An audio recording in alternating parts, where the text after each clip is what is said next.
bold journalism. But Drew Hernandez is a strong-minded individual. Exposing lawlessness. Drew Hernandez, who is ideological. Finding the truth. And use the word Antifa. This is what they do. Battling They're mainstream liars. The woke mob, all they can do is lie. These are the front lines.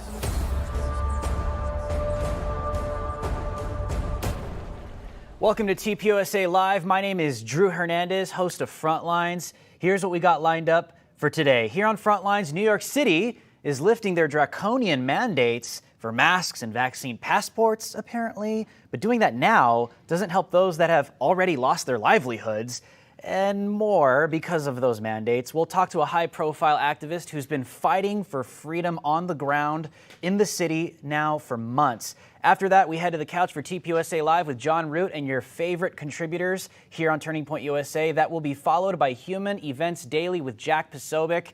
And then Alex Clark is getting all the tea from a serial killer expert on the spillover, followed by your daily dose of pop culture without the propaganda on politics. Then a very special treat, the Season 2 premiere of Socialism Sucks will be airing right here on TPUSA Live. The very first episode brings you up to speed on one of the world's most major enemies of freedom, China.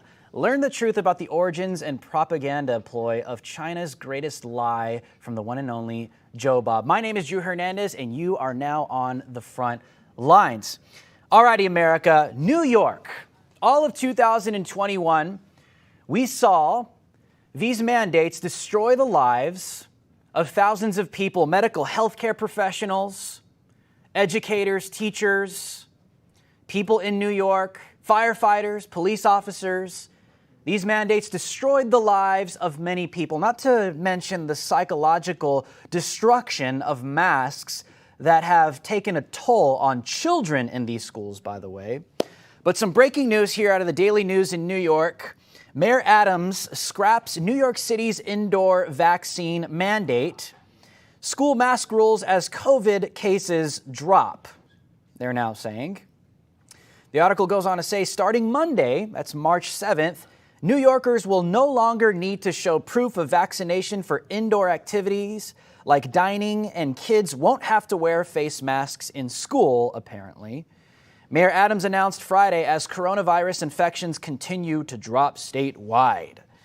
The rollback of pandemic precautions was expected, as Adams said earlier this week, that the indoor Key 2 NYC vaccine mandate and school masking requirements would go away this Monday, barring an unforeseen spike in COVID-19 cases. Still, the mayor's official announcement at a Friday morning press conference marked a major reversal in the city's approach to fighting the virus, which continues to kill dozens of New Yorkers every day. It's a very interesting article. That's why I wanted to read it to you guys. New York City public school students have since this past Monday been permitted to not wear masks outdoors, but Adams' announcement means that they can drop the face coverings in all settings once they're back for class on Monday. The mayor's decision to do away with the indoor vaccine mandate has rubbed some infectious disease experts and politicians the wrong way. Here's a clip from his conference this morning in Times Square in New York.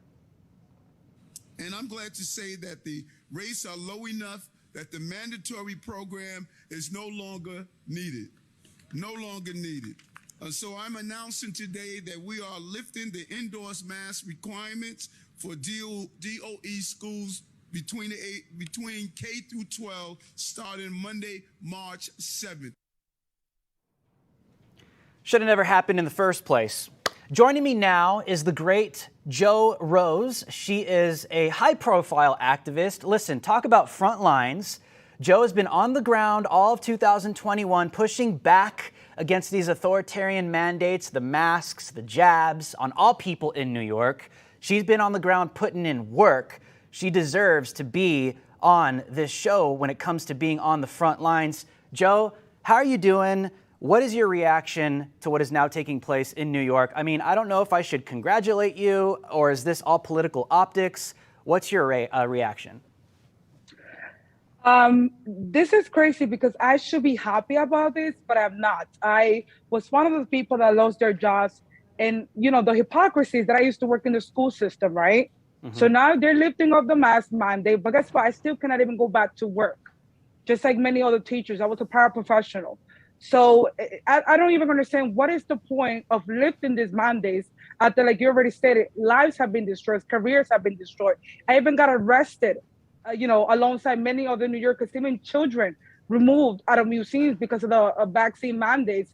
But now we're just going to lift them and we're going to pretend like you didn't just destroy people's livelihoods. And when it comes to that, I'm talking about Governor Kathy Hochul as well as Mayor Eric Adams. Absolutely. And I've been following you guys on the ground all of 2021, and you guys have done great work. And I wanted to get your take on this. I mean, here we are in a midterm year, and now all of a sudden the far left wants to pull back on everything they did in 2020 and 2021. They wanted to defund the police. They did it. They opened the border. They did it. Now all of a sudden they want to fund the police. Now all of a sudden they want to secure the border. And now all of a sudden they want to pull back all these mandates. Is this all political optics because we're in a midterm year, Joe? Absolutely. It's all political. I guarantee you that after all the political stuff is done, in a few months, they're going to go back again and put in the mandates and talk about it's for public health and safety. Meanwhile, crime in New York City is out of control. You can literally get raped, pushed in the subway system. Good luck finding cops, because now cops are being sent to arrest you if you didn't want to show your vaccination card to enter places that were open to the public. Joe, you literally are, you've become the voice of the people. I think people would trust you to speak on behalf of what's happening on the ground. Every time I've been in New York and covered you guys, you really have become a figure there, and I think people are really appreciative of that. What have you been hearing on the ground from other people, educators or firefighters, people that have lost their jobs? Are you hearing any stories? Are people pissed? I can only imagine. Well, here's the thing. So before all of this, I actually was supposed to meet with Eric Adams to have a coalition because I met with him months ago. And then after that, he kept making up excuses, telling me that he's not going to share a room with unvaccinated people. The main question that I get from people in regards to like, the mandates are being lifted is, am I going to get back my job? That's the main concern. And unfortunately for them, I do not have an answer because Mayor Eric Adams is ignoring my text messages, and he's just not willing to meet with anybody in regards to the mandates. Wait, so did I get that right? You were supposed to meet with Mayor Adams and he told you, sorry, I can't meet with you because I don't meet with the unvaccinated in the same room? So yeah, so this was controversial. It was like a month or two ago. When I inquired about the meeting, because he told me to my face after putting me in his borough hall office, he said, build a coalition and then get back to me. He gave me his number. So when I kept texting him as his assistant, he kept making up excuses, but he met with BLM Hawk Newsom, okay, who's also was against the mandates, right? But then after I kept asking him like, hey, you told me about the coalition. He sent me a text saying that the cases were going up at that time and that there's no way that he's going to put his family in jeopardy and that he's not going to share a room with unvaccinated people. And here we are a month later. It's all over. It's literally a joke, Joe. I mean, it sucks because this is really damaging people's lives. And I wanted to ask you, I know we spoke once when we were in New York. I think I was down I think it was Brooklyn, right? When I interviewed you, and you said something to me that really just shocked me. You said that the Black community is being affected negatively by these mandates, the mask and the vax mandates. It's like bringing segregation back, and you literally said that the community feels like these are Jim Crow laws all over again. Can you speak to that? How do they feel now?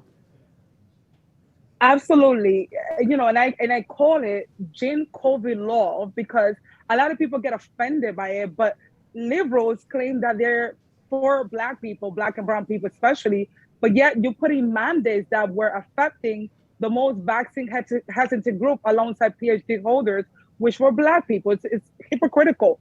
And yeah, it was just like Jim Crow because you're being told you can't go inside. It's not being done by race, but it's being done by vaccination status. And again, the main people that were unvaxxed here were Black people. So therefore, this is Jim Crow all over again. So a lot of people that are for the medical freedom movement, they see the correlation. However, the liberal mob gets offended whenever you want to bring up the parallels of that. Absolutely. And it's like, it's such a joke when you see these virtue signalers that are like, oh, we're anti-racist, we want to, defeat white supremacy and we want to defeat segregation and all these things. It's like, it's on its way back, but these are the same people that have brought it back. It's a joke. Listen, Joe, I wanted to get your reaction to this. We're going to play video 3 because some of the mask cult, the literal mass formation cult, some people in New York want the mask mandates to stay. Here's clip number 3.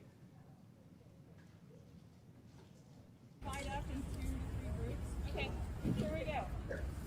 Mask for loved ones, mask for friends. It's not about you, also not hard to do.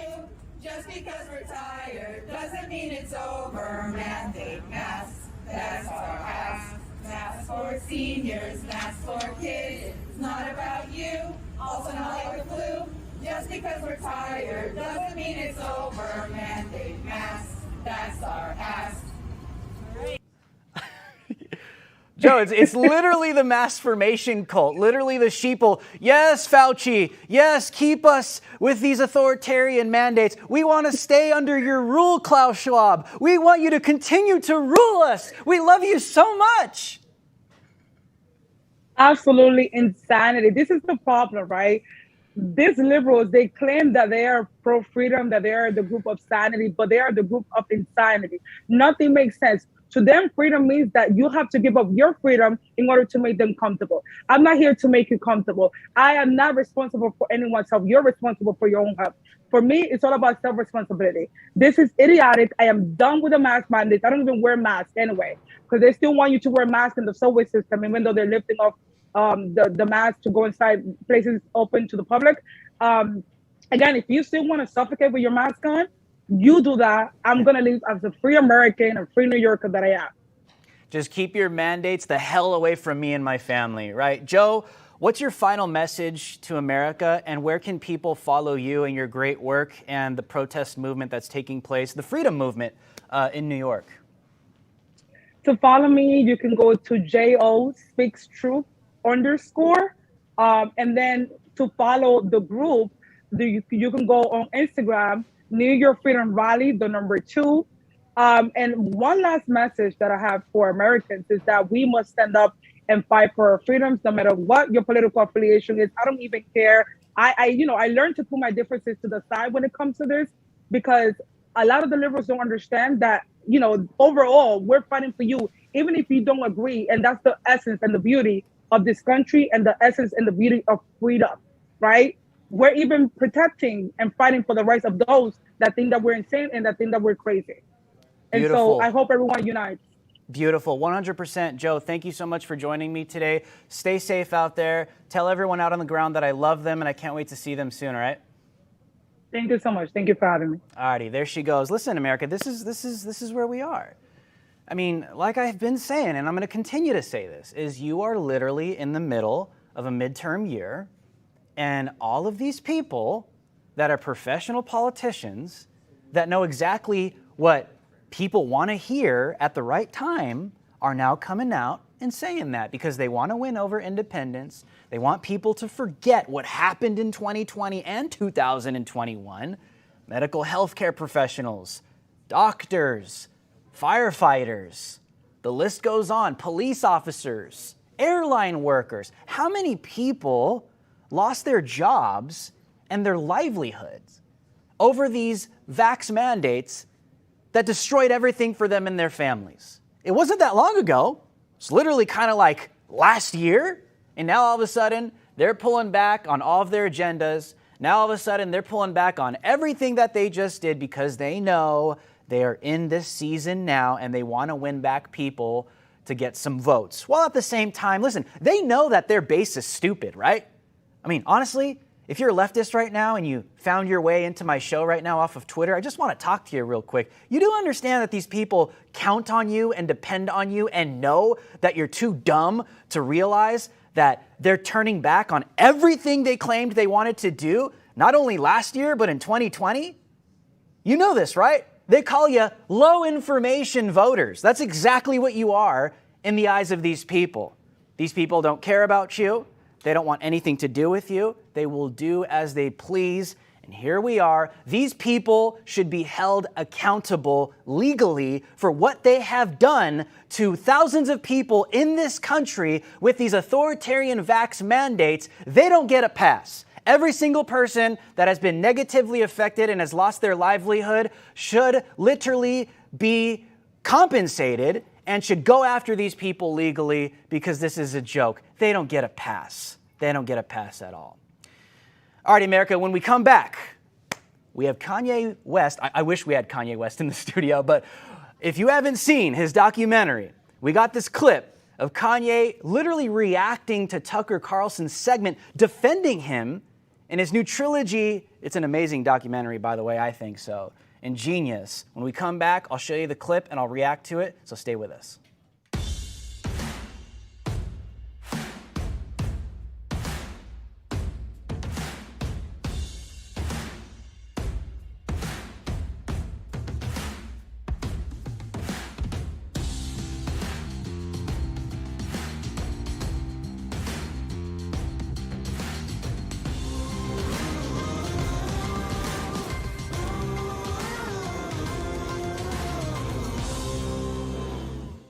All right, guys, you have signed up, right? You've joined freedomsquare.com. If you haven't, why not?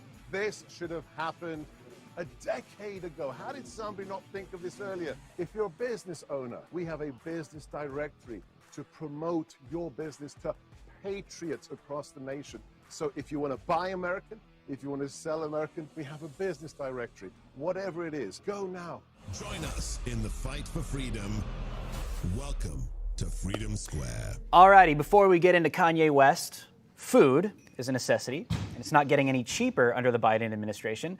Now you can buy the food you need and donate to TPUSA with Good Ranchers. They sell 100% American meat, and they believe so much in what we are doing that they will donate $50 to TPUSA on your behalf when you purchase from them.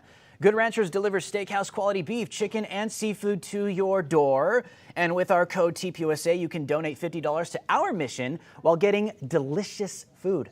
Head on over to goodranchers.com/TPUSA today to solve your meat problem and donate to us in the process.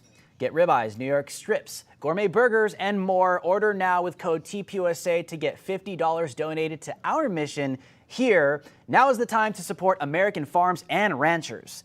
Yes, right now. Make what we do here and all over the country possible with one small purchase. Tell whoever buys the meat in your household, whoever brings home the cake, to go to goodranchers.com/TPUSA and get your box today. Okay, Kanye West, Yeezy. Some of the viewers might be like, Drew, why does this matter to me? Why are you talking about Kanye West? He's just, he's crazy. I've seen him in the news God knows how many times. Remember when he went after George Bush during Hurricane Katrina on live TV and was like, George Bush does not care about black people. Yeezy's been in the news for decades, always, but he's got a new documentary out. I personally love it. I think it's amazing.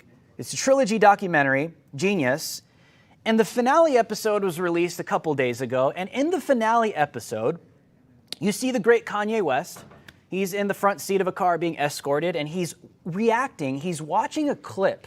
This was when he was running for president, and he was, having his outbursts all over the news, right? But some of his outbursts were him pushing back on the abortion agenda, not only in the black community, but in the United States, saying that real freedom isn't getting an abortion. Real freedom isn't watching pornography every single day of your life, like really speaking facts and truth to the masses, but they called him crazy. Said he lost his mind. He's not mentally stable because he's speaking truth. So in the finale of this episode, this is why this is important, because you have Yeezy reacting to a clip. He's watching Tucker Carlson air these clips of Kanye saying these things. And as he's watching the clip, Tucker's defending him, but Kanye has his homies in the back seat, which are black dudes, by the way, and they're saying, who's this white boy? Turn this off. This is negative. He's taking it out of context. Don't listen to this. And we all know Yeezy pushes back and says, no, this is facts, bro. He's putting it in context. Watch it for yourself. Let's run that clip.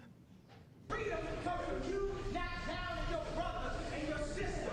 Freedom comes from you putting that gun down and not shooting people at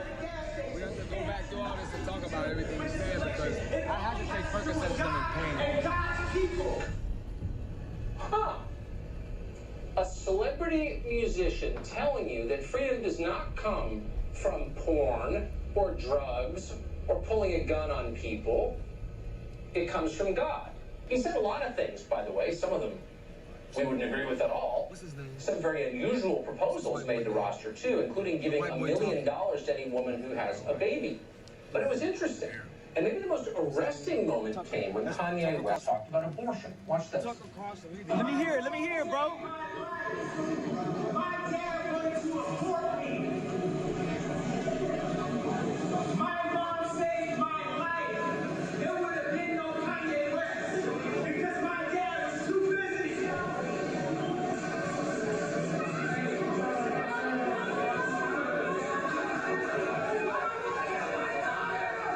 So even if my wife were to divorce me after this speech, she brought north into the world and she presented that child. No speechwriter wrote that. And it's a dangerous point if you think about it. They can say they love you. They can tell you your life matters. But if they clutter your neighborhood with abortion clinics, they're lying. No, this is facts, bro. But no one wanted to engage it, of course. Taking your words as right. No, he putting them in context. But it's still what we're talking about. Instead, TMZ reported that many people in Kanye West's circle believe he needs, quote, serious help, and then cited an anonymous family member who explained that he's experiencing a bipolar episode. And by the way, maybe he is. We don't know. But it doesn't mean what he said is wrong. Boom! Over on CNN, of course, they were horrified by it. Call him crazy as quick as you can, before anyone pays attention to what he's saying. I just want to be clear. I have no idea what Kanye West's mental state is. And I think there are probably a lot of things Kanye West believes that I don't believe at all. We don't kneel no more. We stand now. And there it is. Based black man thinking for himself. Listen, this is the perfect illustration of what has been done to the black community, what the far left has done to the black community. It's this psychological plantation, right? Take a look at what you literally just watched. You watched a based black dude reacting to a white guy on TV talking about him, and the based black dude's friends that are black are in the back seat telling him, who's this white boy talking? Who's this white man talking on the TV? Turn it off. It's negative. He negative. He negative, right? He's taking your words out of context. He's just going to spin it on you somehow. And you see Kanye sitting there telling them to be quiet because he wants to hear it for himself. But this is the perfect illustration of what has not only happened to the black community, but to the Hispanic community, the minority communities, where they don't want anyone thinking for themselves within the communities. The perfect illustration. No. We've been engineered to believe anytime there's a white man on the TV talking about a black man, it's got to be bad, right? It's got to be slanderous, right? It's got to be something that's negative towards the black man. It's got to be something that's negative towards the brown man. If it's not a white man talking about another white man on TV, then it ain't good, right? God knows, especially if you're a minority, if you're in the black community, in the Hispanic community, God knows you know exactly what I am talking about. This is the psychological plantation that the far left has placed minorities in, and it's like they don't want to leave. The perfect illustration of what's happened in this country. This tribal thinking stops you from hearing truth. Isn't it funny? You have Yeezy sitting there reacting to the clip and they're saying, turn it off, turn it off. They didn't want him to hear it. He's trying to discern it for himself. Let me listen and think for myself to make a conclusion for myself. But his black homies tell him, no, turn it off.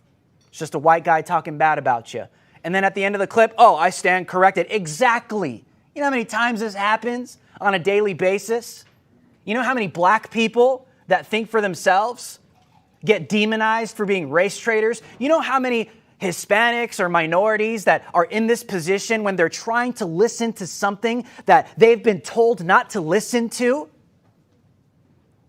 ends up turning on them and they get called a race traitor for it? Why is it that black people can't think for themselves and then other black people come and say, you shouldn't be thinking for yourself. You shouldn't be listening to this for yourself.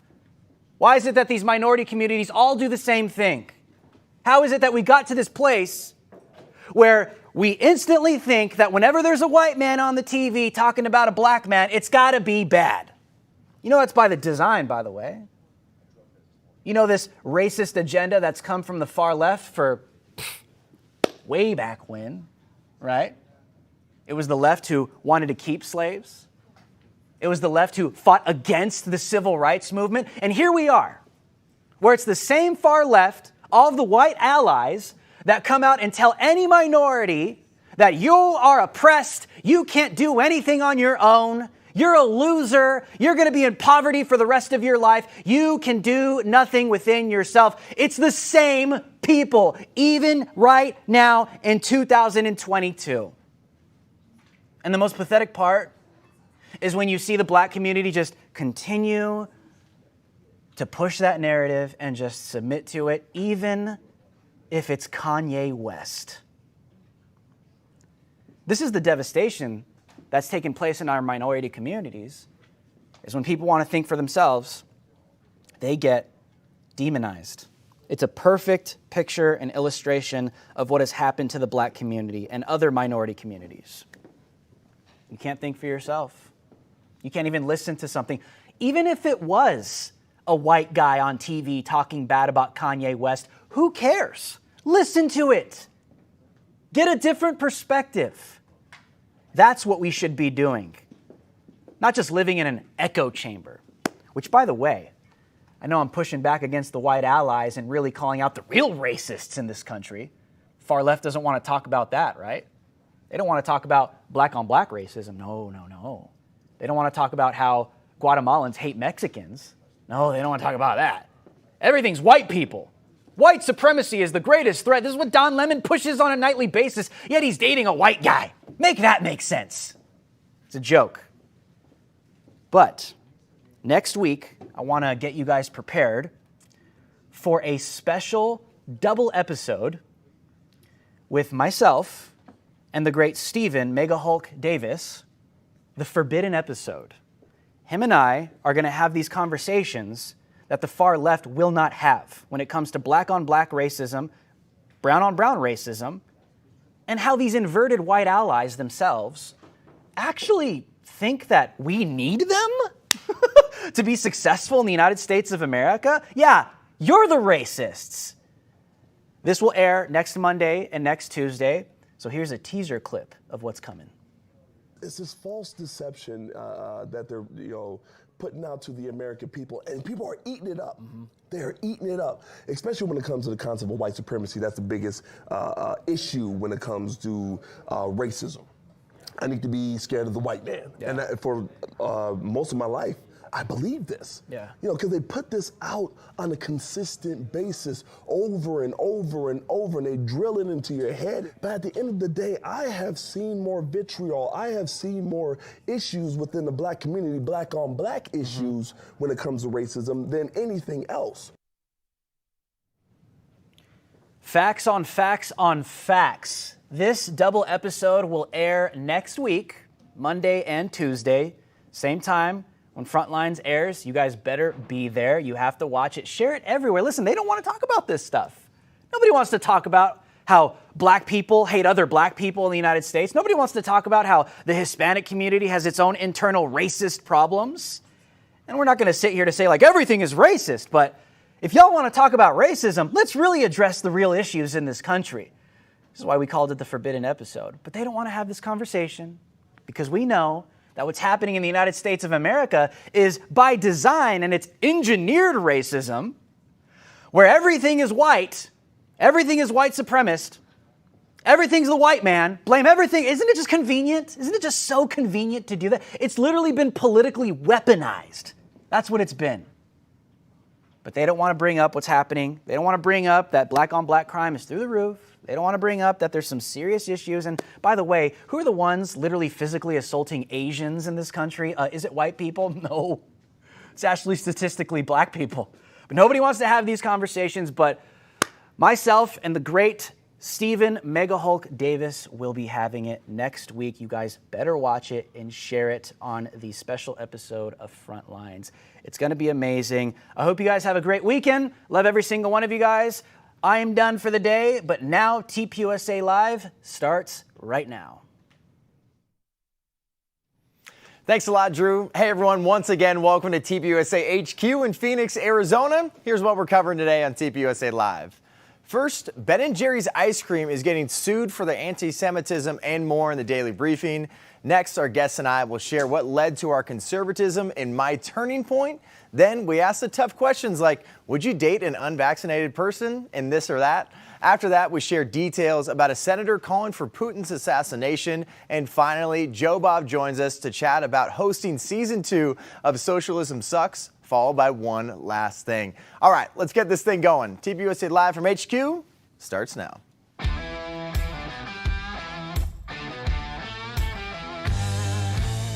Authentic, unfiltered, grassroots content and conversation every weekday.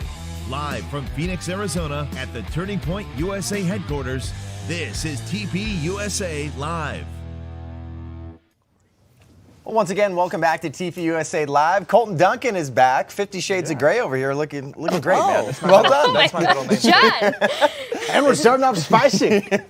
Gray's my middle name too, so. Oh, Gray is his That's middle a name. saving point. Wow. I like that a lot. Yeah, Colton Gray. Are you kidding or not? No, that's my middle name. I fall for everything, so you can't make funny jokes like that.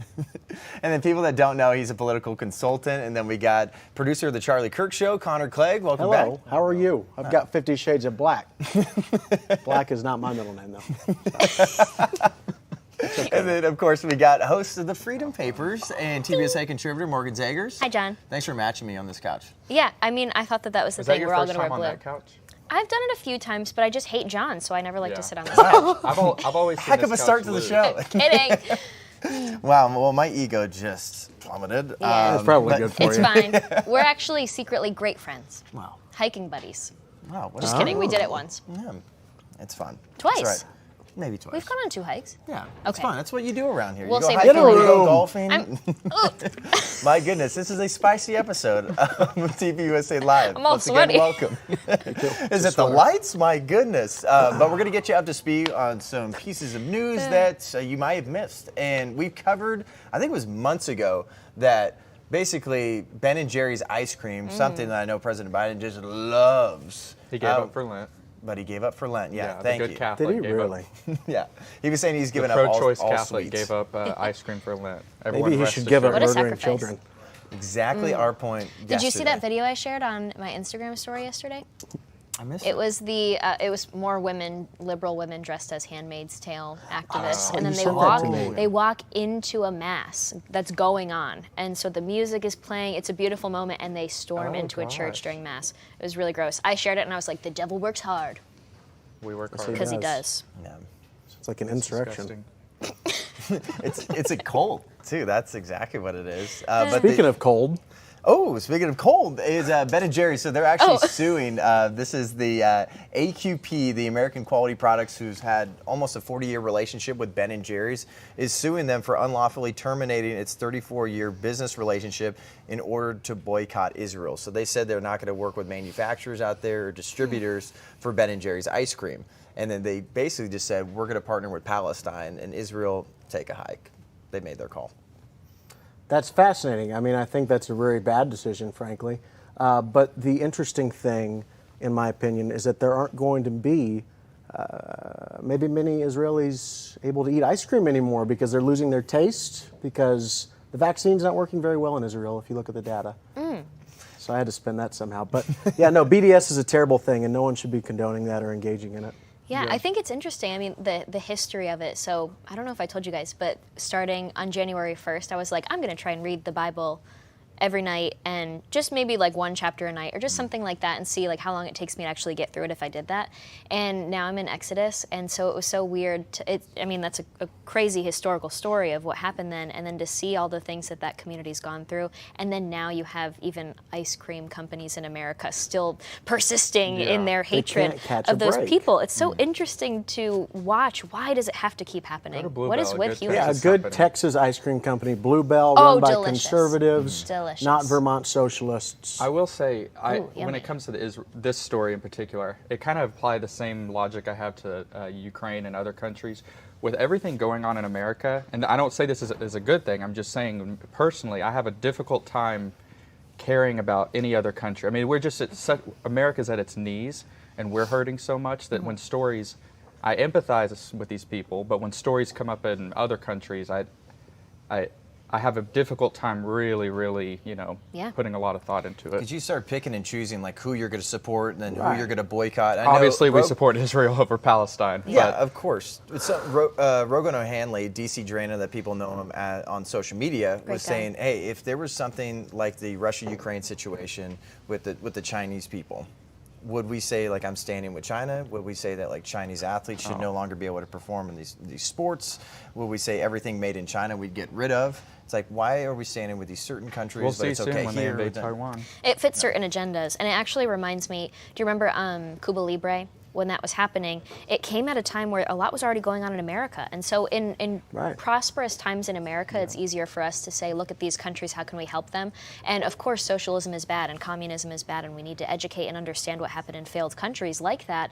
But at the same time, it was really weird to see conservative politicians and leaders take up Cuba Libre as if it was some big momentous movement that we should be taking on in America when we already are going up against tyranny and communism in our own ways. And we're being invaded here. So it was like, not exactly the right time.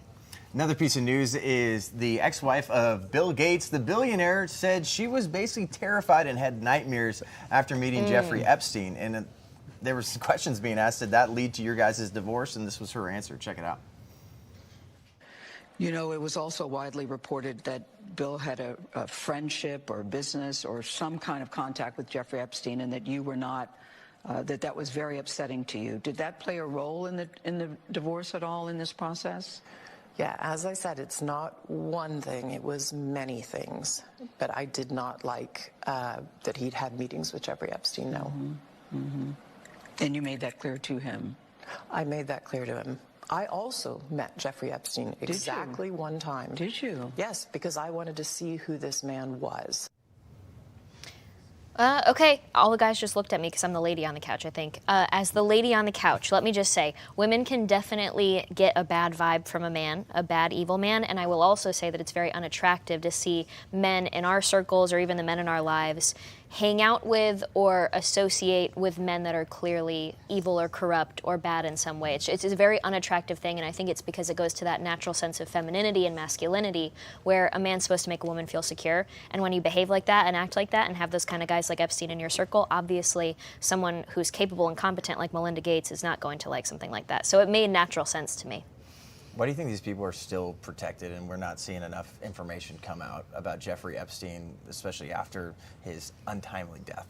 Yeah, I mean, the first thing I'll say is Jeffrey Epstein didn't kill himself. And then the second thing that I would say is they're protected because the people who hold the most power in the world invested in them being protected, right? You have to think, the folks who know everything about Area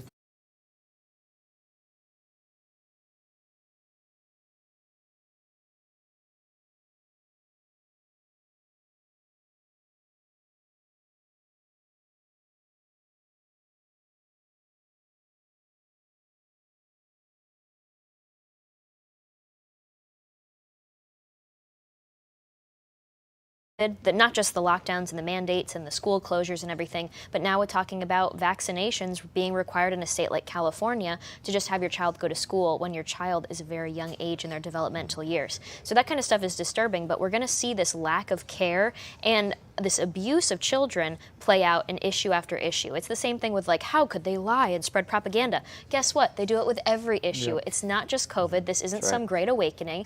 You need to understand that this happens with every political issue now, and what are you going to do about it? I'm going to protect my babies and homeschool them. Amen. That's what I'm talking about. Coming up next, we're going to talk about our turning points, what led us to conservatism. But before we do that, we're going to take a quick break and check out a sneak peek of Season 2 of Socialism Sucks, hosted by Jobob. See you guys in a second.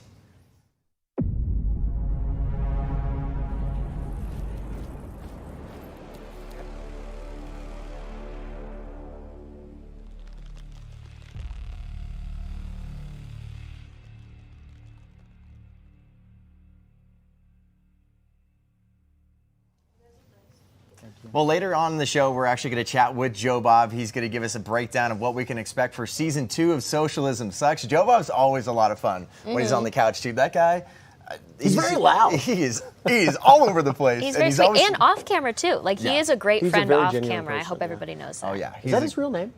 Jobob, yeah. That's his first name. Don't ask me to pronounce the last name. I never remember how to say that. It's like me on Freedom Papers trying to pronounce anything. Plug for Freedom Papers. I like it. Plug for Freedom Papers. You are very good at plugging your show. Thank you. Yeah. I always try. I'm dedicated. John We're is very too. dumb John, population. Have you heard of Breakaway? Sports? Stop. We need to care about America's founding, and then once we fix everything, we can care about sports again. Just kidding. I think there's a lot related to politics and sports. We need an outlet. That was aggressive of me, and I'm sorry. We don't have an outlet anymore, ladies and gentlemen. Mr. Root, and sports if you're can be watching that this, I'm really sorry. I don't want to disappoint John's dad. Morgan's not going to make it through the rest of the show. She's going to get kicked up after this next commercial break. But something that I've been thinking about pretty much ever since we were launching the show is the ability to share stories about what led us to conservatism. I know we have a lot of conversations with kids at events, whether we're speaking on campuses or whatever it may be. A lot of those conversations are happening, and it's like, what led you to this? Everybody wants to know, like, well, how'd you get into podcasting? How'd you start working for Charlie Kirk? How'd you find out about Turning Point USA? And I think you have a very interesting story.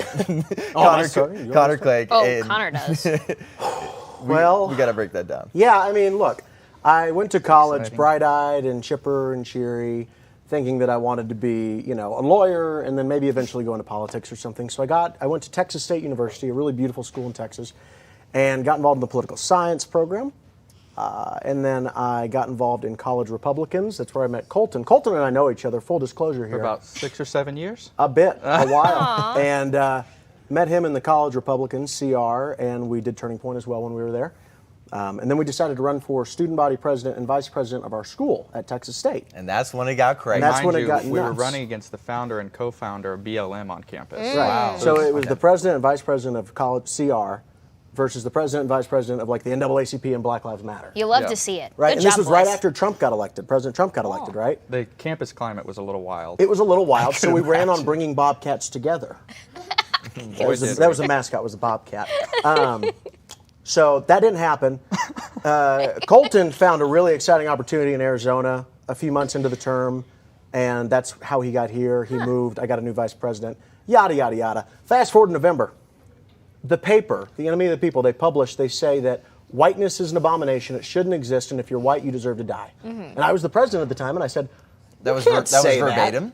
Yeah, well, I mean, not verbatim. I mean, that was like 4 years ago. But it wouldn't surprise you. Your DNA is an abomination, and whiteness can cease to exist if we cease it from existing, or something like that. He was a really bad writer. He was not an intelligent person, obviously, right? Classic college. Yeah, I mean, he was a total very scrub. veiled genocide, like calling for genocide. It was basically genocide. And just so we're clear, this is 2017 or 2017. 2017.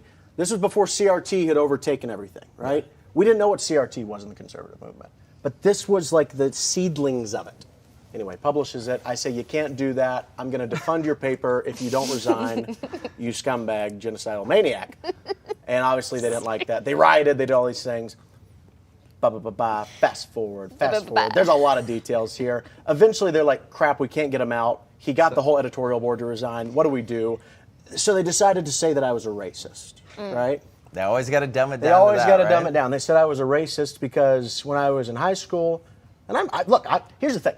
I say it all the time. You should be proud to say these things. If you're not a racist, you know you're not a racist. God knows you're not a racist. I took a picture with an Asian person.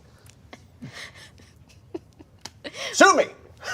No. And it said, the hashtag, this is what was racist apparently, Pearl Harbor was bad. Here's the thing, Pearl Harbor is bad. They were looking for any reason to pull out the... Moral of the story, they came marching. There was some haze and some hoes, and there was all kinds of things and a chant. Wait, did you get a hey, hey, ho, ho? Oh, it was a hey, hey, ho, ho. I think we have a couple videos of that. Let's play this video of, first off, is blaming Connor for being white. Let's check out that video. I expected you to get off the hook. Why? Because you're white. That's the sad truth about it. At the end of the day, what you do does not matter. But it's funny how y'all sit there and y'all try to hang Russell and y'all try to hang Eli. What happened there, Connor? Oh, I was trying to leave the meeting, and she didn't want to let me leave the meeting, and so she said, "You're never going to know the pain that I feel because you're a white man, and you're going to get away with it." And frankly, I did. I mean, look here, I got a great job. And they tried to impeach me. It didn't work a couple times. We pulled a little maneuvers. They did a sit-in. They laid behind some cop cars. They got arrested. They lived in the student center for days. Yeah, a 4-day sit-in and hunger strike. Yeah. Anyway, they did a hunger strike like Mizzou basically did. Like, correct, yes. Okay. So anyway, the moral of the story, I'm a conservative because I watched that and I said society needs order and it needs structure and it needs rules, because if it doesn't have that, and at the time the administration was the representation of the actual government, they weren't ordering anything. If you don't have that, you're screwed, you're lost, good people get hurt. And I said, that's what we have to fight for, and that's why I'm here. That's amazing. We also do have the video of Hey Hey Connor Yeah. Clegg. This was fun. Check it out.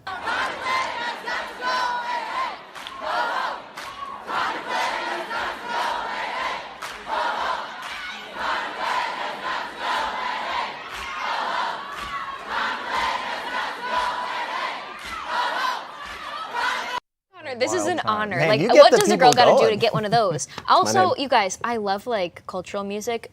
Sea shanties, the coolest. Love it. Irish music, the coolest. Hey hey ho ho chants, also very cool to me. So very And you get exciting on that you the have one end of of those. And the footage of it, you're gonna love that as a grandpa one day. Oh, totally. I am a grandpa and I love it right now. So. Do you feel like that was not like I think radicalized is a bad word, but No, you it feel totally like, radicalized like, me. yeah, okay, maybe it's the right word. Yeah. But radicalized is the right word. I went up there, and this is the moment that I got radicalized. There's actually video of it. I have no idea where it is, but I remember it because it was a news report. And I go up there and I say, I'm going to do what I do every night because they wanted me to resign. I'm going to do what I do every night, and I'm going to go home and I'm going to pray, and then I'll report back to you. And as soon as I said I was going to pray, they all heckled and booed and yelled and screamed, and I just looked at them like, okay, screw you. You want war, we'll have war, right? Because this is righteous indignation towards people who think that I shouldn't exist, and they think that Christianity is bad, and they think that conservatism is evil. And the most radicalized people are people who have been canceled, or the leftists come after them, because it's like they come out of it, scathed or unscathed, and they're like, screw you, I'm not going back to that. Yeah. I'm radicalized now. Fantastic. So is that part of your story then too? Like that was like kind of your turning point, was working together and having some of this happen? I never turned. I've always been conservative. I think I went a little from being a Republican to a Trumplican, as some people would call it. But no, I've always been conservative. And then the turning point, getting involved with Turning Point, and I would encourage anyone and everyone to find a chapter on your campus and get involved with Turning Point if you can. But running for student body president with Connor, and then from there going to coming here years ago. What was that, 4 or 5 years ago? 4 years ago. And 5 years ago for you. Working with Turning Point USA, working with a bunch of other organizations, and then eventually finding myself in the cesspool that is political consulting. And I like to ascribe that I'm the anti-consultant consultant. I think they're all evil, except for a handful, America First consultants that really have latched onto the America First movement, latched onto America First candidates.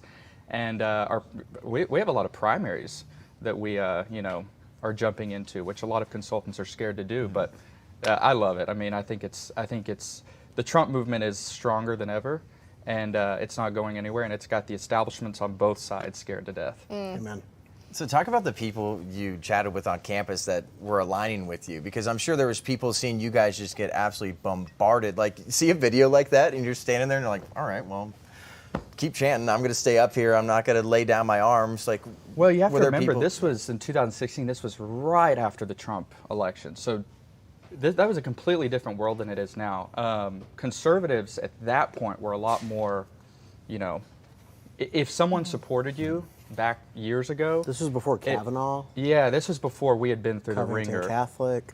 It was more like, a message, hey, I got your back, or you're doing well, we're rooting for you. But it was never a lot of like ardent support. I mean, you didn't get a ton of ardent support from? No, not outwardly. No, I mean, but everyone was working kind of behind the scenes. If it happened today, I think it would be like, hoorah, let's go, go support.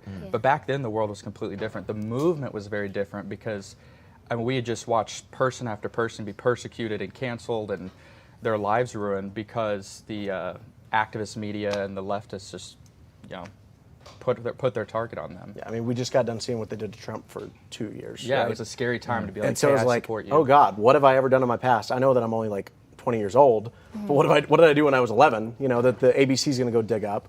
And Washington Post called me, and New York Times called me, and I know that they reached out to you, and like, it's really weird being a college kid and you're just trying to go to class, like a sophomore, freshman level class or junior level class. It's like, oh, hey, sorry, teacher, I got to step out. I got to go talk to the Washington freaking Post. So it makes you grow up and it makes you realize that you got to fight for things that are good. Now on college campuses, stuff like this happens, and you've got an army of supporters, many of whom from Turning Point USA, that'll come to side. Yeah. How'd you get here? Same thing, weird college experiences. Hey, ho, ho, Morgan Zegers got to go. I wish I got a cool, fun chant like that. Instead, like we had the darkening on campus, which was like the Black Lives Matter group. Why name yourself that? I don't know. Maybe just you have bad intentions. Speaking of which, though, when I give speeches to like older crowds, because I do a lot better with older audiences, I'm a very awkward person with young people, and I love.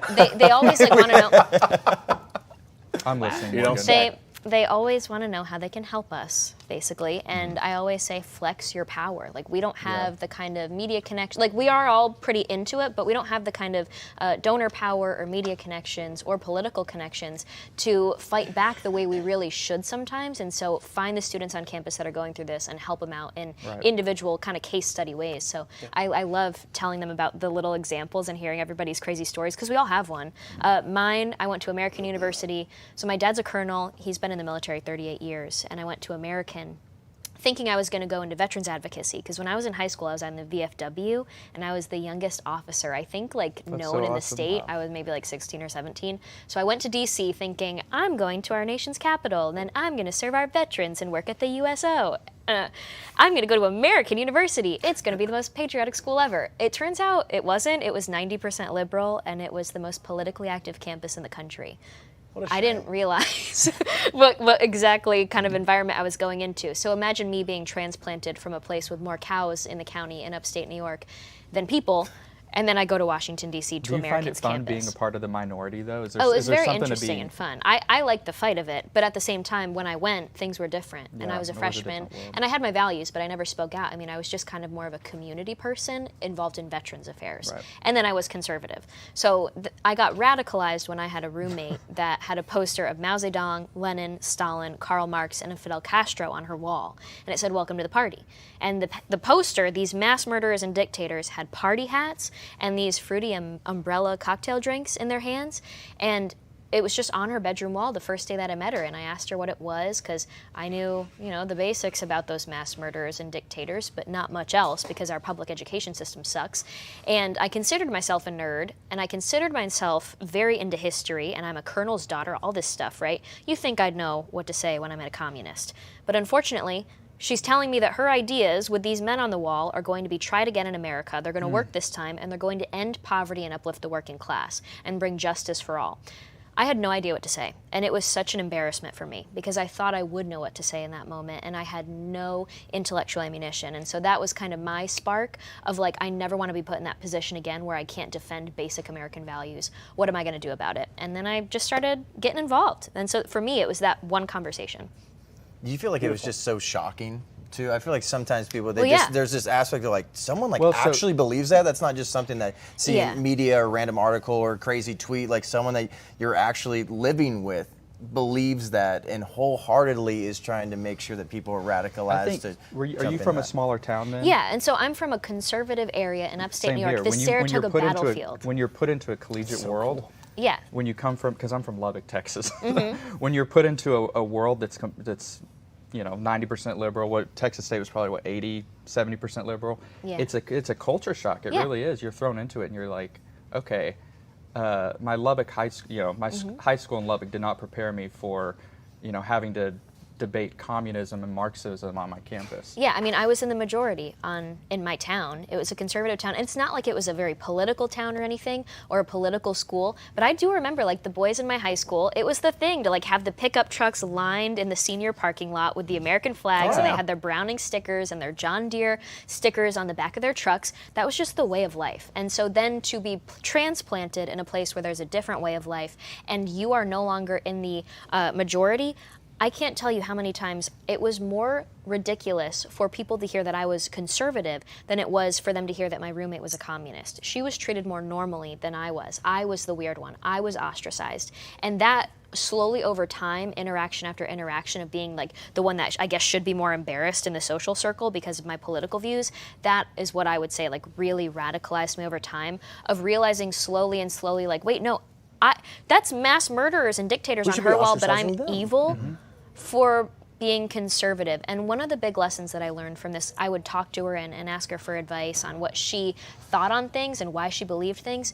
And she said that it's because we conservatives say we care about issues, but then we don't back them up with taxpayer dollars or with government action or support. And so seeing it like that they think we don't care because we don't believe in government solutions, was a good and helpful eye-opener. And I did try and converse with her, but oh my gosh. I don't ever plan on changing her mind because I don't think you can change a communist mind, but that's a whole other topic. That's correct. That's a good question. Where's she at today? She actually comments on my posts, like, we're still interacting and friends. Like, there's no changing her mind. I'm not going to try. I'm not going to waste my time. What I am going to do is try and reach the people in the middle that they are also going after. It's a really good lesson. I can say really quickly, I tried whenever I was at the beginning of the whole impeachment crap to like sit down and talk with as many of these people as I could. And I was like, I want to hear you. I want to feel your pain. I tried the Bill Clinton thing. And I really, tried to pour it out to them, and they had none of it. They had none of it. So it's like, all right, fine, screw you. I'm going to do my own thing. That's what we talked about on Wednesday. You don't capitulate to these people. No. It's a waste of time. Yeah, but there's a greater audience out there There's that a deserves better our one. attention. Exactly right. And so it's just a waste of time. And now I look like to at be us. Look, we're efficient. here, right? You guys were conservative. We're efficient people. That's how I say it. Yeah, and I feel like it's always crazy hearing these stories because I graduated in 2015 from college, so like I got out in the nick of time, and I think that's where a lot of these like radical ideas and crazy conversations happened with my first year of like really adulting, and that was odd to me because I was working in sports. I've been involved in sports media my entire life, and then now it's just like. This is ingrained in everything now. It's in every single sports broadcast. It's like, does it have to be? And it doesn't have to be. And for me, it's like I joined sports because I was like, this is an outlet away from politics. I was always informed. I grew up in California, California now. And I remember like, Jerry Brown seemed to be around for almost as long as Nancy Pelosi at times. And I remember when, Arnold Schwarzenegger ran for governor and stuff like that. Like there's little like political conversations. They called him the governor. Like there was times where it's like, oh, that's just kind of like fun, and then it got to this point where it was just so radicalized that I feel like I was always very outspoken about my faith, and then there was this point where people started having these like American values. These are now like conservative values, which I think is such a bummer. Because, American values seems like everybody came together for that. Like, I remember Sammy Sosa coming out with a mini American flag after 9/11 and just running through the outfield at Wrigley Field, and that was great. Oh, that would happen today.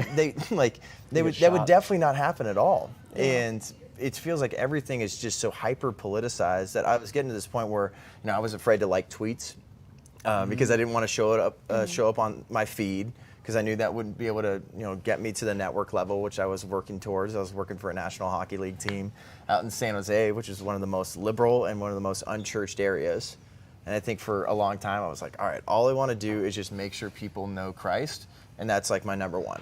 And I think from there, like, Christ, like that's going to inform your politics. Yeah. I think that's still kind of where I'm at here. And I think, I wasn't involved in, student council or anything like that. I feel like I was always like the guy that, likes hanging out with people that has the dog and have all the fun and no responsibility. So that's what I did with student council in high school and in a little bit of college too. I was like, yeah, I want to be involved in like some of these processes, but I'm playing football and then I'm also leading the student section. It's like I still want to be involved, and I think that led to me eventually, like when the pandemic hit, I moved out here and I got canceled from a job with a major sports merchandiser because I didn't wear a mask to the gym.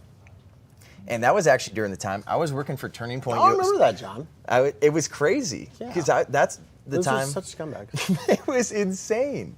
I remember Connor and I, we had a crew that went to a spring training game. Yeah. And I remember there were so many crappy comments, but it was actually, some of them were pretty humorous because they were just like, nice chicken legs, loser, or something like that. Your baguettes, right? And then, Wait, for not wearing a mask? They were making fun of you? Not wearing a mask, and then obviously rocking short shorts at the gym, of course. And then they're just like, look at those baguettes. That's what they were calling my legs. I thought it was pretty funny. Do you skip leg day? No, once or twice.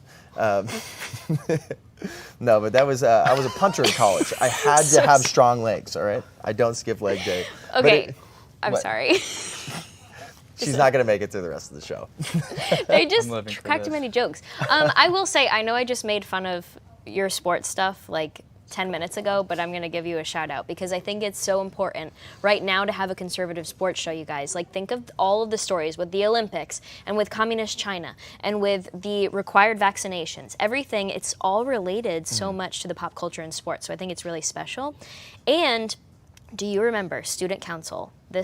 Do you guys remember, like, student council used to be kind of apolitical, or at least when I was younger it was. And now, from what I hear from parents and students, the high school student councils are super political. And by that, I mean, like, run by the woke mobs. And so it's this whole new thing where it's like the popular crowd now in the schools is the woke mob. It's the leaders that, like, the competition is now like, how woke can you be? And you are now the popular kids. It's not like the jocks and the cheerleader, whatever it was. Like, the parents try and explain it to me, and I'm like, you're kidding. What is happening? That is so weird, because the closest thing we had to like a woke mob back when I was in high school, many moons ago, was like all the weirdos, and they just would like hang out in the corners and under the stairs and make out, and they wore like cattails and ears and weird stuff like that, and like they would never be involved in student council or anything like that. They were antisocial. Something to be said about Turning Point, though, powerful. Is back when Turning Point first started their Campus Victory project, student governments were controlled by woke mobs. The vast majority of student governments across the entire nation were controlled by leftist students. And so Tyler Boyer and Charlie Kirk came in, they said, okay, if the left is doing this, there's nothing that says we can't. Yeah. And so we've got, you can't see it, but there's this wall where every school where we've won the student government, Turning Point has, and taking it from a hyper leftist student government to a moderate or conservative student government, because these student governments control budgets, they control who comes to campus. I mean, they matter. There's a lot of influence. So what I'm getting at is, if the left is going to do it in high school and college campuses, then there's zero reason the right shouldn't do it, because we can do it better. Because our ideas make sense. Actually, I have one of those like more radicalizing stories. So I had graduated high school, moved on, and I was getting involved in like local community politics in upstate New York. And this was right after remember the school shooting in Florida where the students passed away? Yeah. So, like weeks before that, I go to the range all the time with my family, and guess what? I shoot at human targets because I practice for self-defense as a young 5 foot tall, 115 pound woman. They're the ones that say deer aren't going to come after you. Right, so I shoot at human targets. Most people do when they're at the range. I mean, you can ask Paige in Reloaded, and she's always doing that on the show, on her show, for Turning Point. But these liberals from my high school, like younger students than I, like still in school, I am graduated and out of it for years.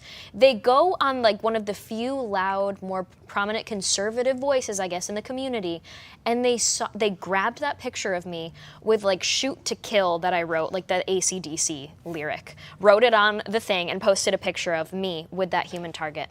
And they started sharing it as if I was some evil person, and how dare I, how insensitive of I. Weeks before the school shooting happened, they went after something in the past like that, and they had a hard time comprehending why I would be so evil as to shoot at a human-shaped target. So in their heads, in their way of life, that's a scary thing. In my way of life, I'm 5 feet tall, and I'm going to shoot a man if he attacks me, so I need to shoot at a man-sized target.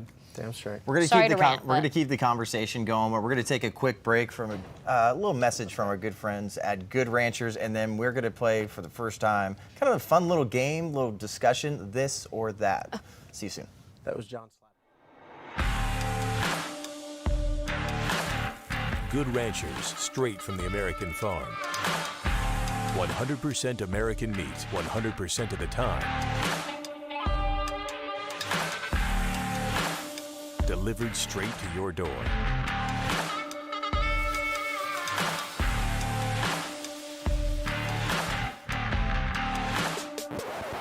Wait, are those my Good Rancher steaks? I'll be taking these. Claim your 10 free bistro fillets with your next order with promo code TPUSA Live at goodranchers.com. All right, once again, we're at TPUSA HQ in Phoenix, Arizona. Colton, Duncan, political consultant, the producer of The Charlie Kirk Show, Clegg, TPUSA contributor Morgan Zegers. I'm Jon Root. We were just talking about our turning point and what led us to conservatism. And I think it's important for people to know that stuff, because there's, like you said, there are so many kids on high school and college campuses. They're wondering, like, what led like people like Charlie Kirk to get to this place? What led to these contributors and everybody that's involved with Turning Point USA? It's good to hear those stories, so it can hopefully be an encouragement to those kids out there, because you might be a Connor Clegg yourself out there. Yep. You might have people that are filling these rooms that are just trying to champion. You probably most likely will. That's the scary part. It's not a matter of you might have something like this that happened to you guys. You probably will. If you're a conservative on college campus, you will probably most likely be persecuted. I do want to move on because I'm getting PTSD, but I just will say one thing. I'm going to say one thing and then we can end it here, is that you're not going to get persecuted just so long as the folks who come before you, and this is why you got to talk to your mentors and the people who are older than you, tell them to stand up and tell them to like not let this crap happen, because eventually the mob's going to get worn down. They're going to move on to something else, right? So like stand up, be strong. They're going to get tired. They're going to get worn out. And then the people who come after you won't have to deal with that. And that's what being a conservative is actually about, right? Paving a brighter future for those who are coming after you, for yourself and for posterity, right, Morgan? So that's what it looks like to actually be a conservative and make the world a better place for this country, so we can actually become a better country. I love that. Actually, I just read something. There's a cool Twitter account called, I think, Foundational Father. Morgan, my PTSD. Foundational Dad or something. But it was a whole thread about how, as a man, and you could do this as a student, but like how, as a man, you keep your integrity, and that way you're able to lead your family and lead the people around you. But if you cave when your integrity is tested, then you failed. But if you don't cave when your integrity is tested, that's how you get more and more of that integrity. And so you need to keep building on it and expect to be challenged. So there you go, men. And build some sort of foundation. I feel like too often people are just like, I'm just trying to like pull from something. At some time you're not prepared. Always be prepared. And I feel like that's what Turning Point USA does a good job. Be prepared. Also, they said in The Lion King. What is this, so the Hunger Games? Be prepared. Another thing too, on like college campuses, high school campuses, wherever it may be, there's tough conversations. And our producers had a great idea about a segment called This or That. And it's just different questions that are just kind of like tough ideas or discussions. So right now, the whole mandates, a lot of those are getting lifted, but conservative circles are asking, like, would you date someone if they're vaccinated? What would be your answer to something like that? Wait, is this a joke? No, it's for real. This game's starting. I'll be nice. I would like to see the world the same as my husband. And I would also like my husband and I to be on the same page about things like respecting our bodies and understanding government's role in our lives and the kind of independence we want to achieve as a family and as individuals, especially if we're going to raise children together. So if a man chose to make a decision like that with all of the circumstances that are and the information that's available to us, I just probably wouldn't be very attracted to him, if I'm being honest. Me? Oh, no, geez. Let's see. So here's the thing. Dating, you have to be doing that with the intention of getting married and starting a family, right? And so when we're talking about this specific vaccine, we should be mindful of the fact that there are a lot of adverse effects that have been reported through the CDC VAERS system, where women are dealing with issues of infertility and irregular menstruation and stuff. So no, I wouldn't, because I don't want to gamble with the future of my family and my heritage. It goes back to being a conservative and passing things down, right? So no, I wouldn't. And then also, Morgan, you hit the nail on the head. It's about having the prudence to actually look beyond the lies that you're being told by the government and say, is this really the right thing for me, or should I say no to something being forced into my body? Yeah, I mean, actually, I have a good example of this. I was talking to someone, and we weren't dating or anything, but I had asked, oh, wait, so did you get vaccinated? Because it was mandated in what field of work he was in. And he was like, well, yeah.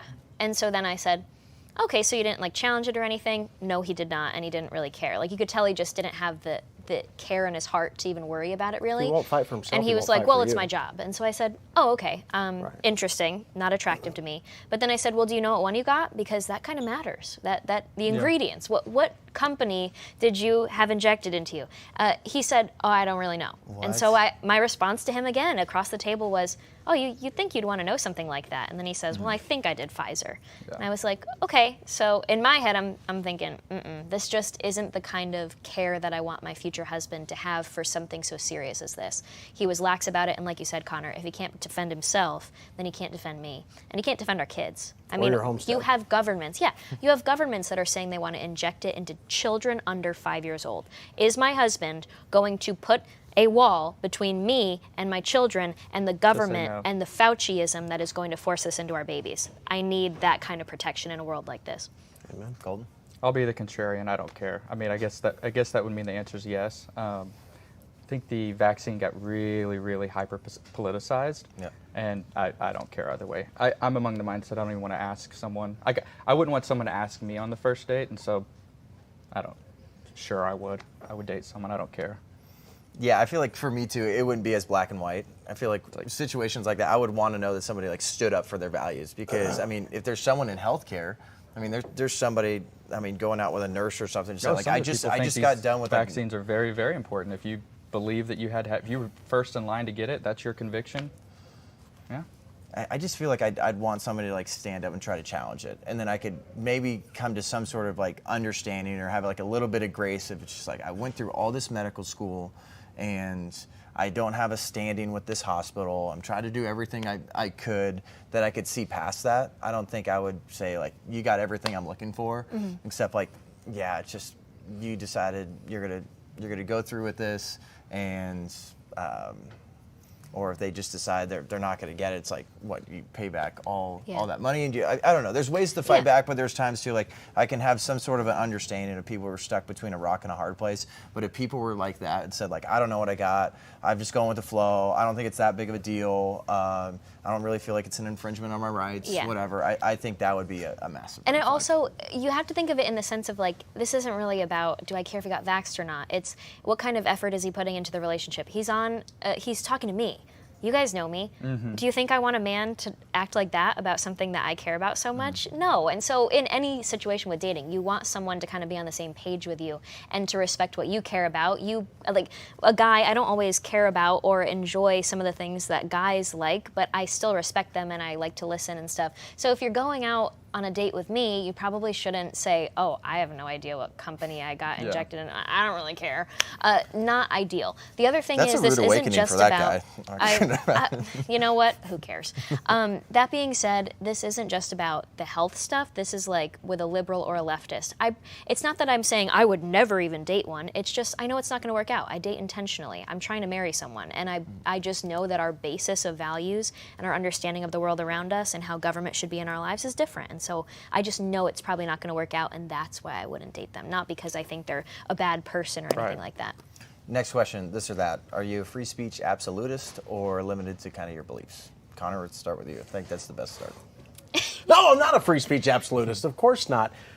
There's certain things that you shouldn't say if you want to live in a structured and ordered society, and government has the role and the right and the responsibility, given to them by our founders, to structure our laws in such a way as to make society more pleasant and enjoyable and safe and functioning, right? So if we just allowed people to go around and, scream out the worst profanities that you could think of or threats, right? A threat in and of itself is proof that free speech absolutism is not something that's rooted in the American system.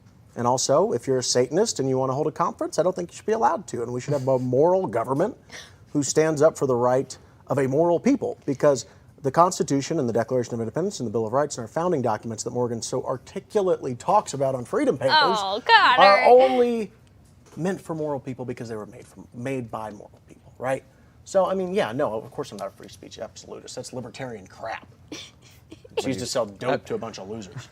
I'm not going to pretend I know enough about the two different things to have a comment either way, but free speech I like.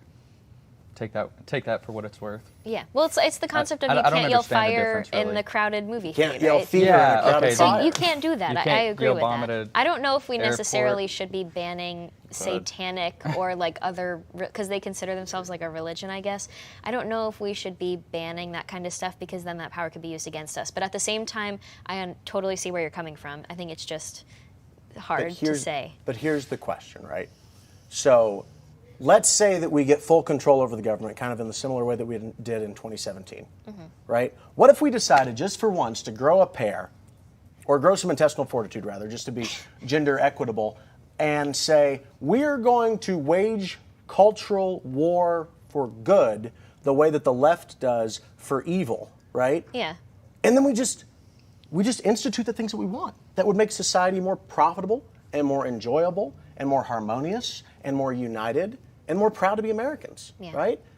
And then it becomes really, really hard to undo because at the end of the day, human beings who live together in a society want to be bound together by something bigger than themselves. So if you give them a taste of that, they're going to hold on to that.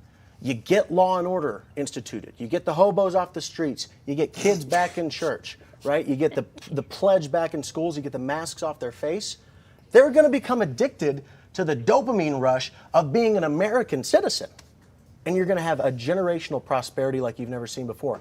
It just takes the will to do it. And conservatives can do anything that they want as long as they have the political will to do so. Amen. We just need to get them in there and get them to do it. And then where would that morality come from then? If you answered that question for like America, like we know that America, like our founding fathers did not build a church. And obviously there's a lot of us, nation. Yeah, they built the country. So like, how would you respond to that? Like, where's that morality coming from exactly? What if people that don't prescribe to Judeo-Christian values? Look, you don't have to prescribe to Judeo-Christian values. The founders, whenever they're putting together our documents in our nation ultimately, they talked about something called the laws of nature and nature's God because they were informed by Enlightenment ideas combined with Judeo-Christian values, right? So let's lean on the Enlightenment ideas as opposed to the Judeo-Christian.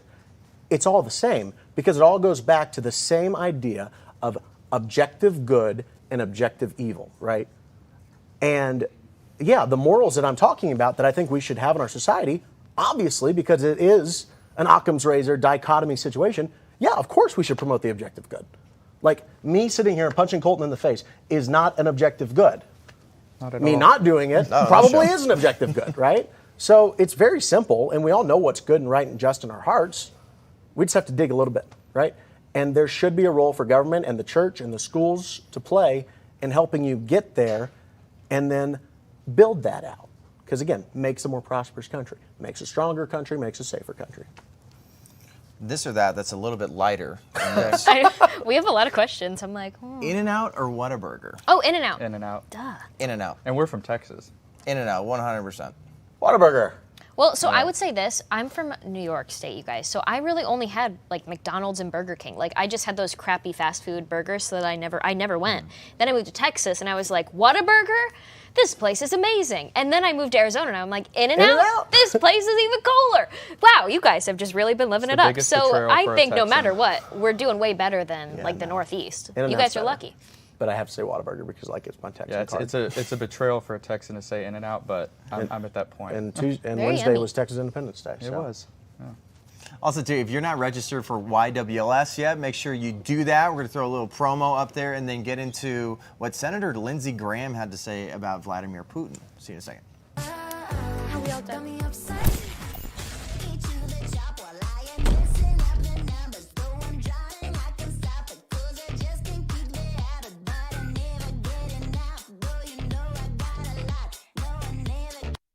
Welcome back to TPUSA Live. If you are not registered yet, make sure you do that. TPUSA.com/YWLS. You can use promo code Jon. Morgan. Jon. Morgan. Jon. You can use promo code Charlie as in the CEO of the company and host of the Charlie Kirk Show. Or because I'm the lady on the couch and this is the Young Women's Leadership Summit, a very pink and stuff, like a woman should be. Very dark and black this year. Connor, I love the use the code it Morgan is for different 50% off of your ticket. People, 50%. I wish I could be like one of those cattle ranch people. It's like 50% off. Use code Morgan. Don't use Jon. Don't use Charlie. No offense, Charlie. Please don't fire me for that one. Can I please get you guys to use the code Morgan? You're gone. It's objectively the best event of the year. And that's the end of my career. Wow. I'm just kidding. What a great last show. Can we not have a little So you won't see Morgan at Anyway, what were we talking about? But, I mean, there's been so much talk back and forth about shit. Like, obviously, people are just like, pray for Ukraine, and then I'm going to go and pour out all this Russian vodka, and then I'm going to pick one side, and I'm going to pick this other side. It's just like, is Vladimir Putin just a sociopath? Is he a crazy person? And President Zelensky, is this guy just a actor that got elected? It's almost like still we've an actor? moved on from China virus. It's almost like the media has picked a new narrative to just get everyone festered up about. Almost. It's almost like You our don't media's say. corrupt. But there's been some interesting shocked. takes, but probably the most interesting take of all was Senator Lindsey Graham. What he had to say on Hannity's show basically said someone needs to step up and take Putin out. Let's check it out. How does this end? Somebody in Russia has to step up to the plate. Is there Brutus in Russia? Is there a more successful Colonel Stauffenberg in the Russian military? The only way this ends, my friend, is for somebody in Russia to take this guy out. You would be doing your country a great service and the world a great service. Called for the assassination of Vladimir Putin. That would be very effective, apparently. I'm just kidding. That was a joke. Very, very bad idea. And what? Obviously, I'm kidding. I don't think that should happen. I did slide in for Freedom Papers. People, he said Brutus. And Brutus is the author of the Anti-Federalist Papers, some of them. Watch Freedom Papers every Monday. Those plugs. Goodness gracious. I missed the... This will be Morgan's last show. I thought that was a good one. I miss Kavanaugh Brutus. Lindsey Graham. Oh, He was Are you a gang rapist? Yeah. During the Kavanaugh hearings, Lindsey Graham was such a badass, and he's just like all politicians. He licks his finger and sees where the political winds are blowing. He's a weatherman. So for a little bit, he was a Trump type, right? As soon as John McCain died, he was able to free his shackles and become a Trump conservative. But why did he let himself get shackled? You know, like that's what frustrates me. it's just, You know? it's the political winds. Wherever the political winds go, he's no better than any other politician. Speaking of changing those winds, we do have a video of Oh. that connection he had with John McCain. Check this out. Your fight is our fight. Ваша боротьба – це наша боротьба. 2017 will be the year of offense. Рік 2017 рік буде ріком нападу. All of us will go back to Washington and we will push the case against Russia. Ми всі повернемося до Вашингтону і ми будемо відстоювати санкції проти Росії. Enough of a Russian aggression. Досить вже російської агресії. Well, I know these lights on set are hot, but it's hotter where McCain is. Here's the thing. The issue with Lindsey Graham is, it's okay, I can say that. He was a bad person. You can't joke around. I laugh. The issue with Lindsey Graham is this, that you shouldn't trust the government of your nation to someone who is unwed and doesn't have children, right? Because that's what enables him to go on air and make statements that are so stupid and reckless as to say, yeah, why don't we just go assassinate the leader of another nuclear superpower? What's the worst thing that could happen, right? Well, I don't know, nuclear war? But you don't care, because you're what, 73 years old? You don't have anything that's going to outlive you, obviously, right? So if you don't have a heritage, you don't have anything to pass down to someone, then why else would you care? So of it's like course a you game want to to go him. conquer. Yeah. Well, there is that aspect, too, of like President Biden didn't know how to answer the question of, like, do you know the nuclear capabilities of Russia? And he basically says, I don't know. So if you have someone that's going to be calling for the assassination of Vladimir Putin, and you don't know what that's going to lead to, and then you have the leader of the free world here, our president has no idea how to answer the question of their nuclear capabilities, that should not make people feel good at all. No, of course it shouldn't. One thing that makes me feel really, really bad, and this is on a lighter note, is I hate watching all of these leaders in Congress and stuff wear the Ukrainian flag. It's really weird. And right? did you see the half American flag, half Ukrainian flag? Odd. Well, that's what it goes back to. Like, there's so much. America's at its knees. We need our leaders to focus on America, and it really seems like none of them are. We had a Superman in President Donald Trump, and Superman's gone, and the world is at its knees. America's at its knees, and the entirety of our Congress seems to be so wrapped up in Ukraine that they can't focus on what's going on here. And I know there was just some videos circulating on Twitter, too, about how, like, reporters are getting kicked out of meetings asking questions to VP Harris and President Biden. You know, what about, start, using our own oil? They don't want to answer those questions at all. And then right now, people, too, like in San Francisco, for the first city ever to have an average gas price over $5 is absolute insanity. Oh, I paid for that recently. I was on a road trip. Paid $5 for a gallon of gas. First time ever. Man, it is absolutely wild. And someone called it, if you remember. Now, I have a question for you. So you're in the political consultant world. I always see those connections between, like, the people that I know that work as political consultants and help come up with the talking points and the tweets and the behind the scenes, like, communication that goes out as the politician on social media and stuff. Do you think part of this, where like instead of focusing on America, all the politicians all of a sudden everything's about Ukraine, is it because the political industry in this country, it's an industry now. It's not like it's politics. It's an actual business industry, and the people behind the scenes say, "Oh, now we're talking about Ukraine. Here's 20 tweets about Ukraine. Here's your talking points today about Ukraine." And so the conversation just shifts, and these politicians just spew out whatever they're told to say. Can you enlighten people about that? The consultants, the evil consultants, are just as evil as the politicians, if more evil in a way, because they are also in the pocket of Lockheed Martin and Raytheon.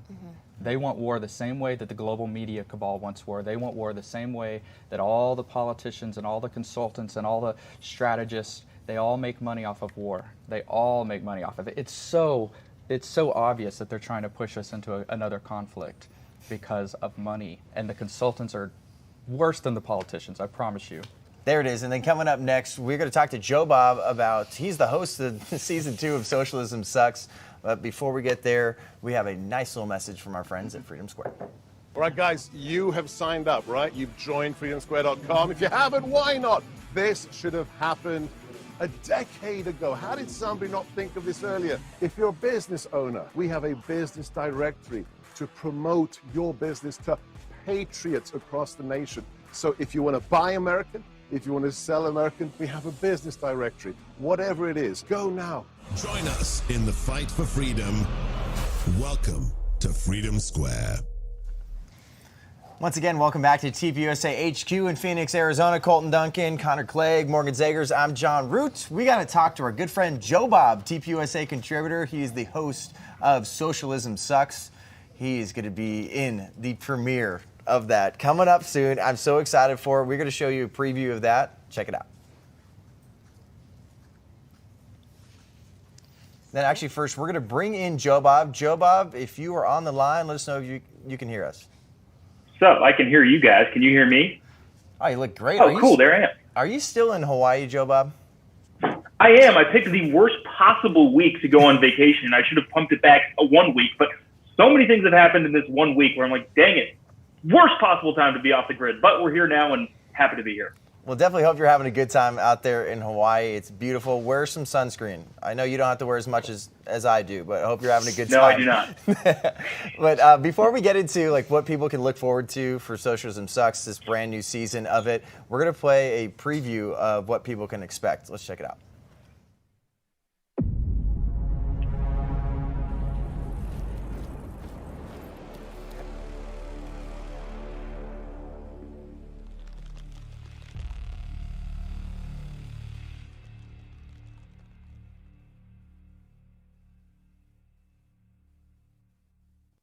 Jobob, you're coming out swinging. You want people to know about the Chinese lies that are out there, and there's so much talk about democratic socialism, how we haven't tried that. People don't understand communism, and socialism sucks. We talk about it all the time. How are you going to express that in season 2 of the show?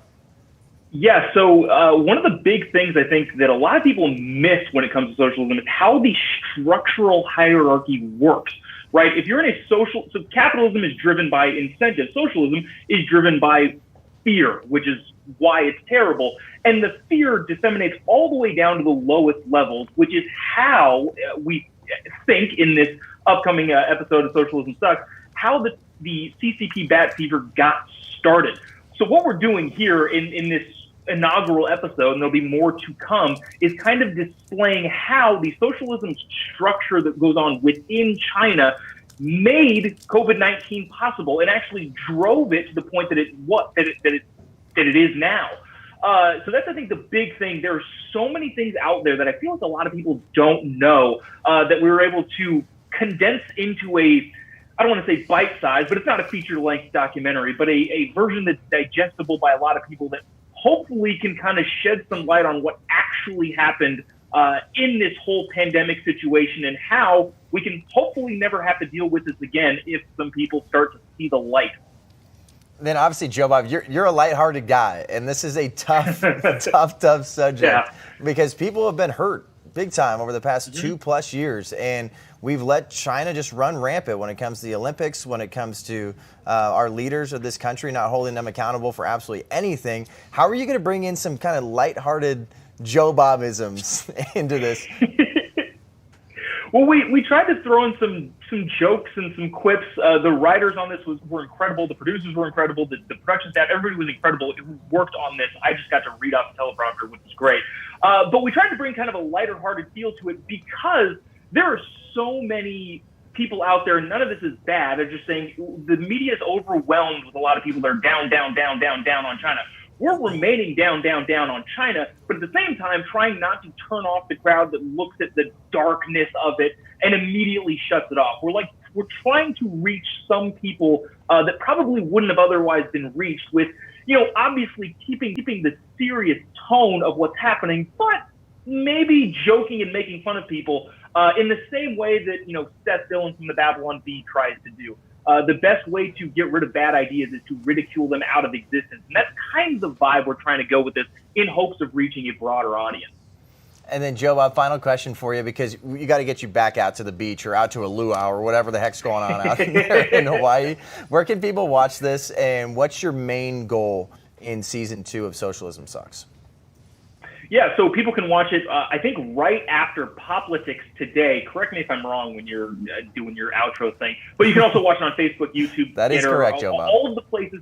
Everywhere you can watch videos on the internet, you'll be able to watch it there.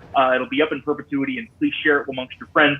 The goal, I think, of this Socialism Sucks project Season 2, there's going to be a bunch of episodes coming out, I think, is to continue to push this information out to people who wouldn't have otherwise seen it. Obviously, if you watch Fox News or Bret Baier or any of these hard journalists that are covering this sort of stuff, you're going to see this sort of thing. But to college students, to people who are kind of in the middle on how they view policy, this is geared, I think, towards them to show people the light and how bad things can get if we continue to let our country go down the wrong path. Well, definitely looking forward to that. And then everybody listening and watching, that is going to be right after Politics. We're so excited for you, Jobob. Congratulations, and have a good time out in Hawaii. Get the heck out of here. Thanks, guys. See ya. Kalikimaka. Yep. And then now it's time for one last thing as we're starting to wrap up the show. Obviously, we've been covering the Freedom Convoy, all of the truckers up in Canada, and this American convoy, they have this incredible video that we're about to show you. If this does not make you feel patriotic, I don't know what will. Let's check it out. Oh, look at that.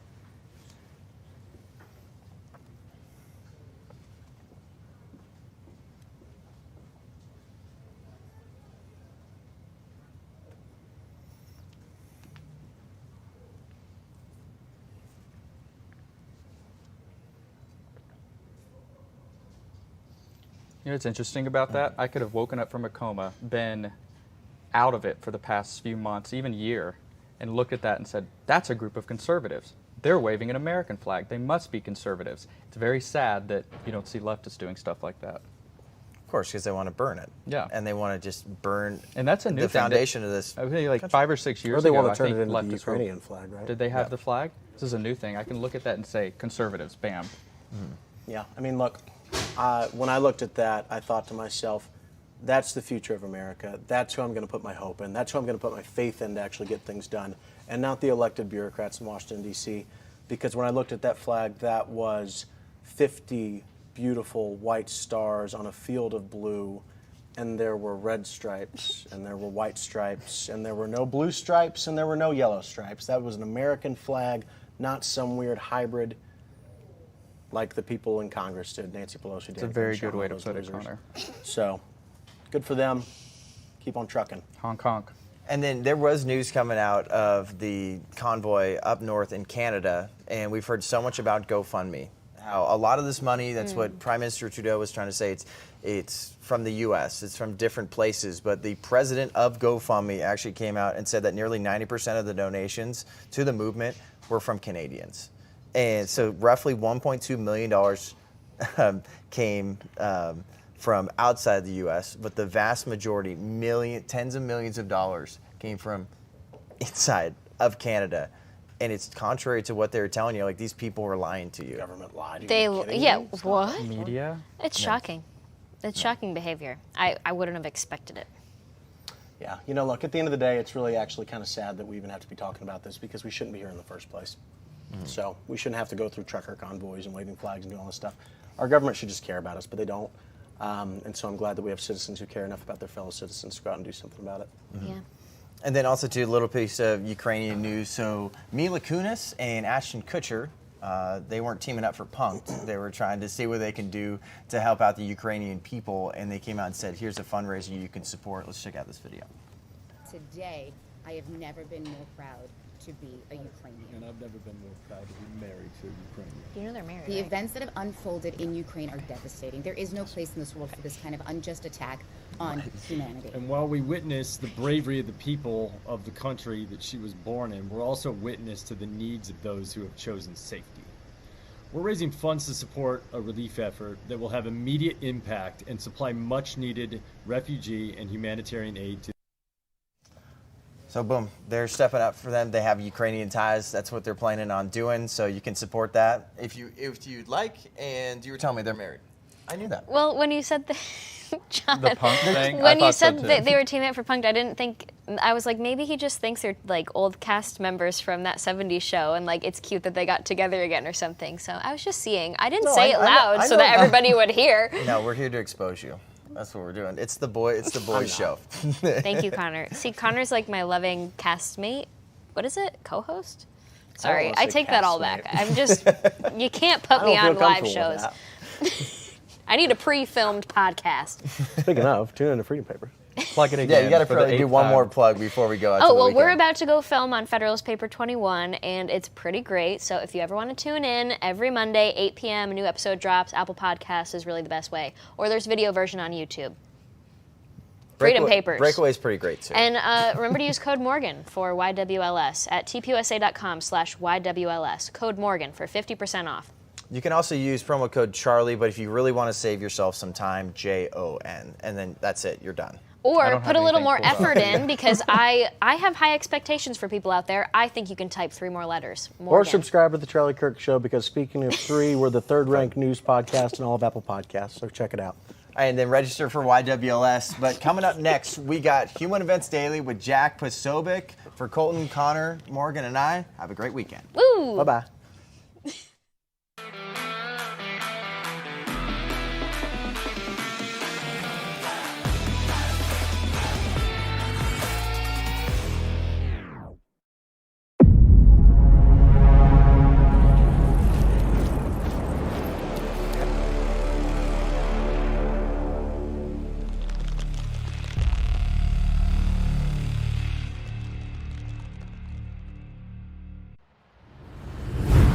Ladies and gentlemen, welcome aboard today's edition of Human Events Daily, powered by Turning Point USA. Today's top stories. The United States has come out to say that they are sharing real-time intelligence with Ukraine as a firefight just last night broke out at a nuclear plant. We'll explain what happened there. Next, a U.S. virologist is now calling for an investigation of Wuhan and the surrounding Chinese labs. And here's the trick.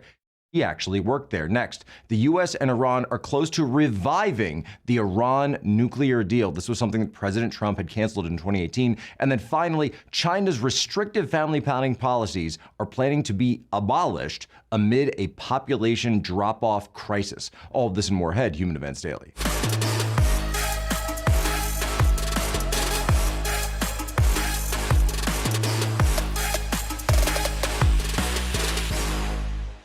Well, without getting too far into details of what we do, for obvious reasons, we have consistently been sharing intelligence that includes information the Ukrainians can use to inform and develop their military response to Russia's invasion. That has been ongoing, and reports that suggest otherwise are inaccurate.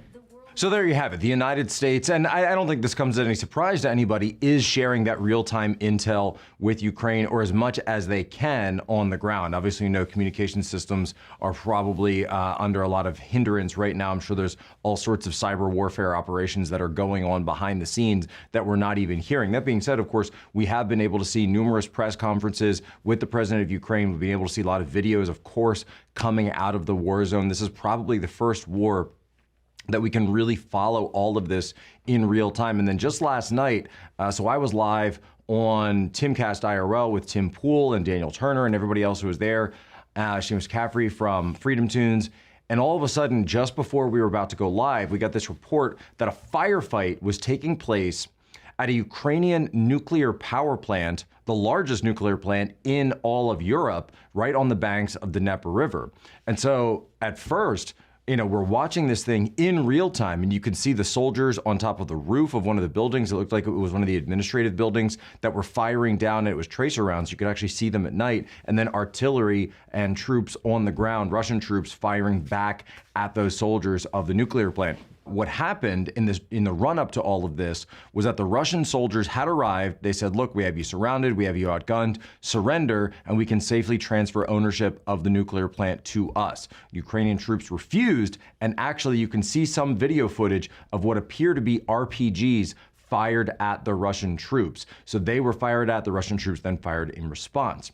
Now, we did get reports that all of this settled down, and now the nuclear plant is in control of the Russian troops do have control of the nuclear plant, and they do have this safely. But throughout all of this, very early on, you saw these reports coming out saying that a fire had broken out and that this fire could lead to the nuclear plant going into meltdown, the same way that Chernobyl had gone to meltdown. And that was simply not true, and it's entirely not true. No, I do not agree with this war. I don't agree with war in general as a political process. But at the same time, we are not going to spread lies, and we're not going to spread propaganda in a time of war. We want this to end. We want it to be over as fast as possible. We want that ceasefire, whatever it takes to stop the killing and to stop the bloodshed. And lying about a nuclear meltdown at one of these things in order, and then we said in real time, so if you go and watch that Tim Pool episode, we're saying, look, you know what they're going to do? They're going to say, and you had government officials and you had media that were coming out and saying this right as it happened, that this could go to meltdown and it could kill everyone in Europe. It could be this huge humanitarian disaster. It wasn't true. It just wasn't true. And then on the flip side of that, you had people, and we called it in real time, they started to say, this is why we need a no-fly zone, right? And understand what no-fly zone means. A no-fly zone means NATO enforcement that would go in. Now, Russia, of course, would not abide by the no-fly zone. So that means actual aerial combat between US and NATO air fighters versus Russian fighters. So you got jets actually going and shooting at each other. It's like we need to remember the rules of the Cold War. There's a reason that we don't go into shooting wars directly with Russia. We had these things called proxy wars, right? Russia conducted invasions when they were the Soviet Union. They invaded Afghanistan. And also during the Cold War, we invaded South Korea and North Korea, Korea and Vietnam. So of course, in that situation, the communists were trying to come down through both North Vietnam and North Korea. We got involved in both of those situations. Russia provided material support, but very little in terms of actual armed forces. And there's a reason for that, because once you go into conventional war with another nuclear power, things spiral out of control very quickly. It's also why in Rambo 3, you see Rambo going over to fight for the Mujahideen, and then you get that sort of infamous final title card where it says this film was dedicated to the brave Mujahideen fighters of Afghanistan, those same Mujahideen fighters, which then went on to found the Taliban and work with Al-Qaeda, and then, of course, spiraled out of control and led to 9/11. Understand the law of unintended consequences. And so when Senator Lindsey Graham is out there calling for the assassination of Putin, you need to learn to go beyond step one. What is step two? Who's going to replace him? The Putin loyalists that will replace him, will they be worse than the person who is there now? Understand your actions could lead to World War III, and that is what we must stop. I have always said, and will say today to you, John, that I still believe the most likely origin is from an animal species to a human, but I keep an absolutely open mind that if there may be other origins of that, there may be another reason. It could have been a lab leak. I believe if you look historically, what happens in the animal-human interface, that in fact the more likelihood is that you're dealing with a jump of species. But I keep an open mind all the time. And that's the reason why I have been public that we should continue to look for the origin. So that, of course, was Dr. Fauci, and he's pouring cold water on the lab leak theory. It's, we can't look into that stuff. Don't talk about Wuhan. That doesn't matter. The gain of function experiments, then it turns out that we actually funded, or the technology that it turns out this IP that China stole from us and then was using at Wuhan to conduct experiments that we don't even have any situational awareness or oversight of whatsoever. We can't talk about those things. That would be crazy. And in fact, it's been crazy from the start. Because a lot of people, and I can already see this, by the way, the narrative is already shifting away from COVID. We're now focused on Europe and Ukraine and Eastern Europe and all of these things that people who have no connection or tied to the region whatsoever suddenly become these incredible, everyone's gone from epidemiologists to foreign policy experts all of a sudden. Whereas some of us have been saying from just the start, what was going on in the Wuhan lab? That's a simple question. That's all we want to know. And we haven't been given a satisfactory answer. Databases were deleted. Doctors were arrested.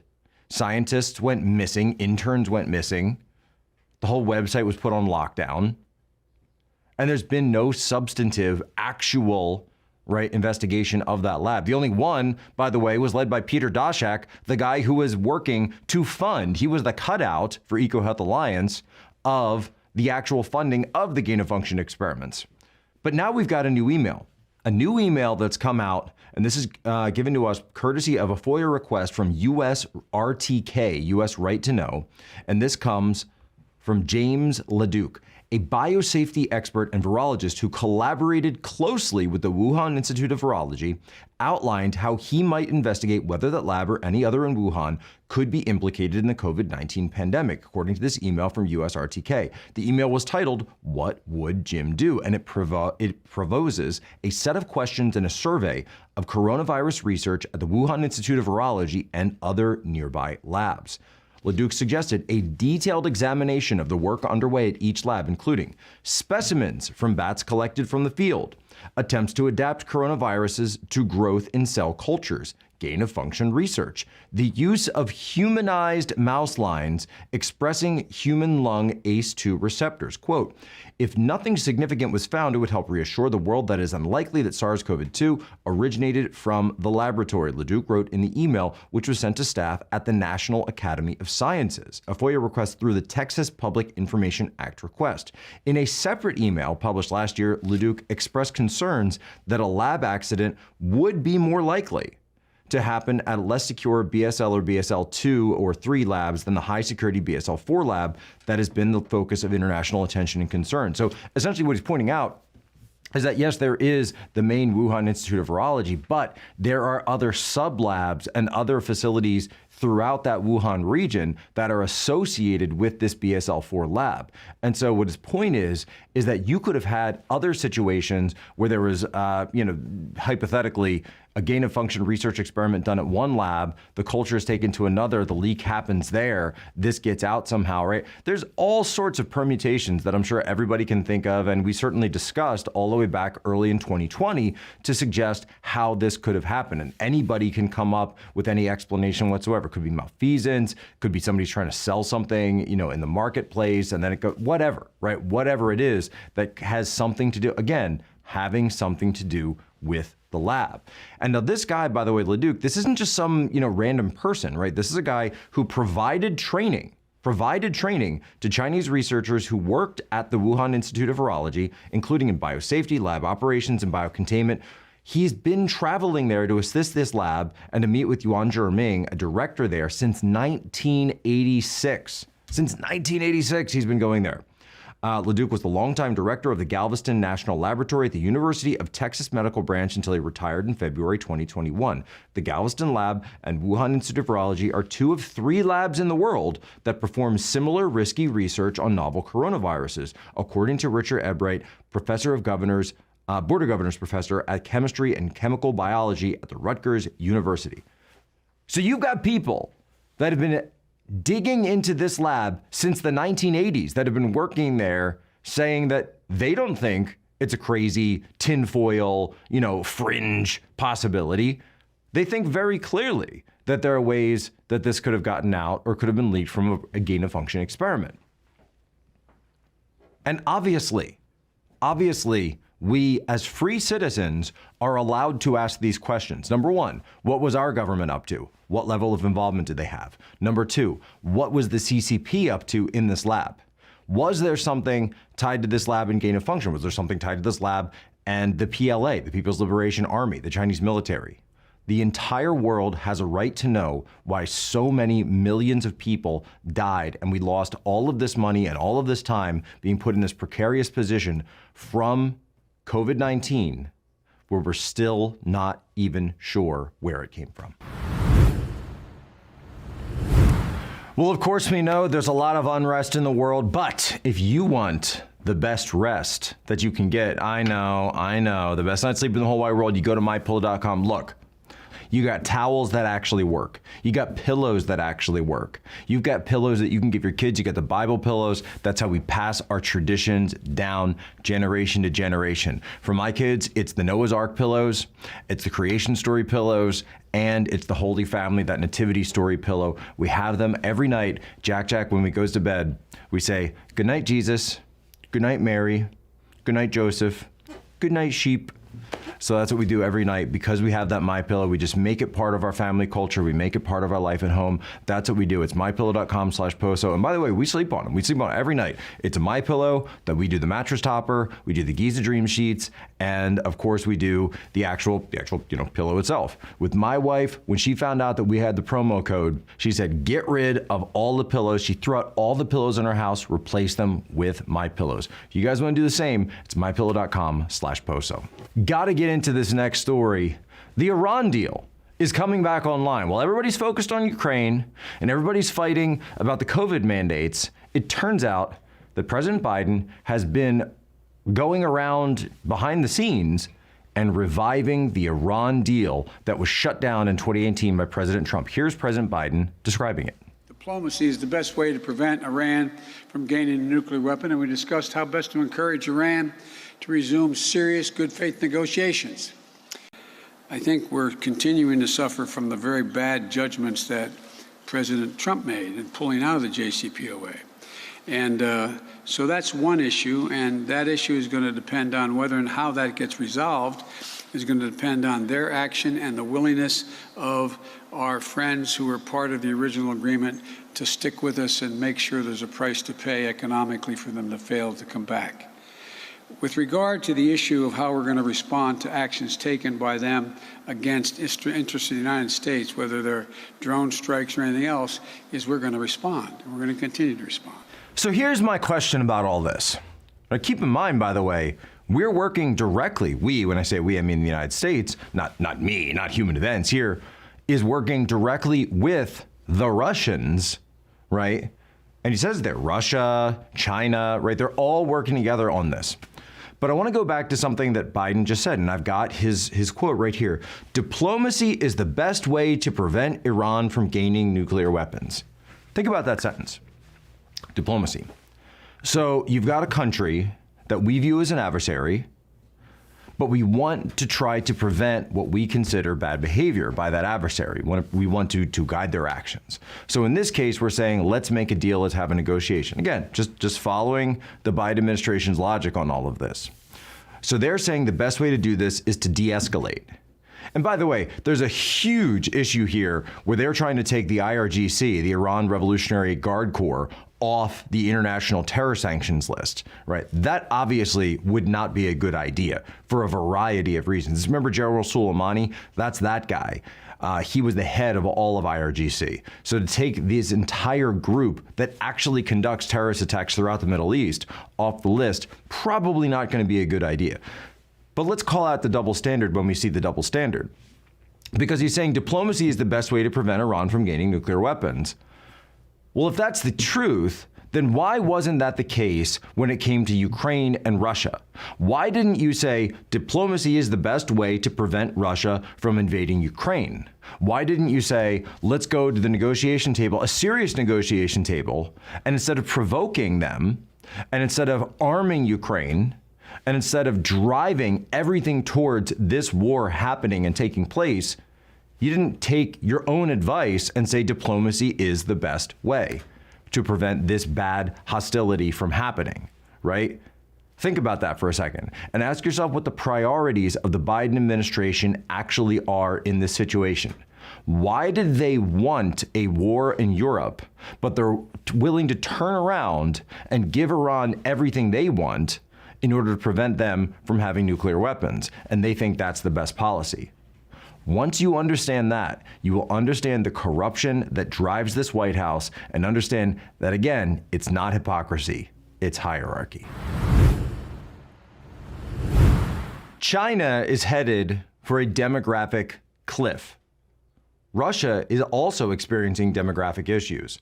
And you better believe, by the way, that there are people within Russia who are, or certainly within the Kremlin, who are saying, looking at this Ukraine situation, saying one of the ways that they think they can probably deal with this population issue that they're having is by re-annexing or rejoining all of these, formerly Russian imperial lands into Russia. That's 40 million people. You can add that to the Russian population, right? I'm not saying it's the primary driver, but you got to understand there's all sorts of various different issues that are leading to this. The same deal now, we see the CCP, they're facing a demographic cliff, a demographic climb down because of their one-child policy. This was instituted back in the 1970s. And last year, or actually in 2020, we heard a Chinese speaker come out and explain why they were against the one-child policy and what the CCP's reaction was, cracking down. My name is Chen Guangcheng. Standing up to tyranny is not easy. I know. When I spoke out against China's one-child policy and other injustices, I was prosecuted, beaten, sent to prison, and put under house arrest by the Chinese Communist Party. The CCP is an enemy of humanity. It is terrorizing its own people, and it is threatening the well-being of the world. Well, now we got this from the South China Morning Post. 2022 calls for China's family planning restrictions to be fully abolished gather steam. China's rapidly slowing population growth and dwindling fertility rate have sounded alarms for urgent measures to be laid out in an annual policy plan. A raft of measures, policy changes, and benefits are recommended by delegates of both of the two sessions in the lead up to the agenda-setting meeting. So you've got these various Chinese policy conferences and committees that are going to be held, and this is all leading towards the National Party Congress later this year, where Xi Jinping is expected, of course, to be named chairman for life, but at the same time, there's going to be various other policies that are coming up from the CCP. What they're saying here is China should lift all of its family planning restrictions and step up a pro-natalist measures to boost the country's precariously low birth rate, according to a number of representatives to the meetings that kick off on Friday, with thousands of Chinese political elites converging on Beijing to attend the annual parliamentary gatherings. A number of representatives have revealed their proposals to the central government to address the nation's worsening demographic crisis, right? And there's various statistics explaining this population cliff. Look, this is the same thing that's happening in Europe. This is the same thing that's happening in the United States. We face similar demographic issues. Now, it's not going to be as harsh because we didn't have a one-child policy, but when you look at the fertility rates going across the United States, going across Western Europe, and even in Eastern Europe, we face similar issues if we do not correct these things. Now, places like Hungary, places like Poland, they have introduced pro-natalist policies. And this is something, by the way, for the conservative movement, if you truly are the pro-family movement, we have to fight against the sex and the city girl boss mindset, this idea that you can have everything and just push it off and push it off and push it off until it is too late. It's been a long week here at Human Events Daily. There is a war on. We are adamantly opposed to war. But we're also opposed to war propaganda. And we're going to call out the lies about why this started. We're going to call out the lies about what's going on the ground. And we are going to stand, as always, with the people who are caught in the middle, whether they be Ukrainians, whether they be Americans, or people who are getting blamed that had nothing to do with why this war started. That's what we stand for here on Human Events Daily. The people. And remember, our oath, our promise, our solemn vow to you: be good, be brief, be gone. Your homework Share this out with one of your normie friends and leave us your 5-star review. We are going to be in day in and night driving on this. You can follow us, of course, on Apple and Spotify. Follow me everywhere you can find social media. I'm there 24/7. Before we go, today's history break. Today in 1789, the U.S. Constitution went into effect as the governing law of the United States. We have our freedoms if we fight for them and if we fight to uphold them in our country. Ladies and gentlemen, as always, you have my permission to lay a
Did you ever watch that Kristen Bell crime thriller parody on Netflix called The Woman in the House Across the Street from the Girl in the Window? I mean, such a ridiculous title.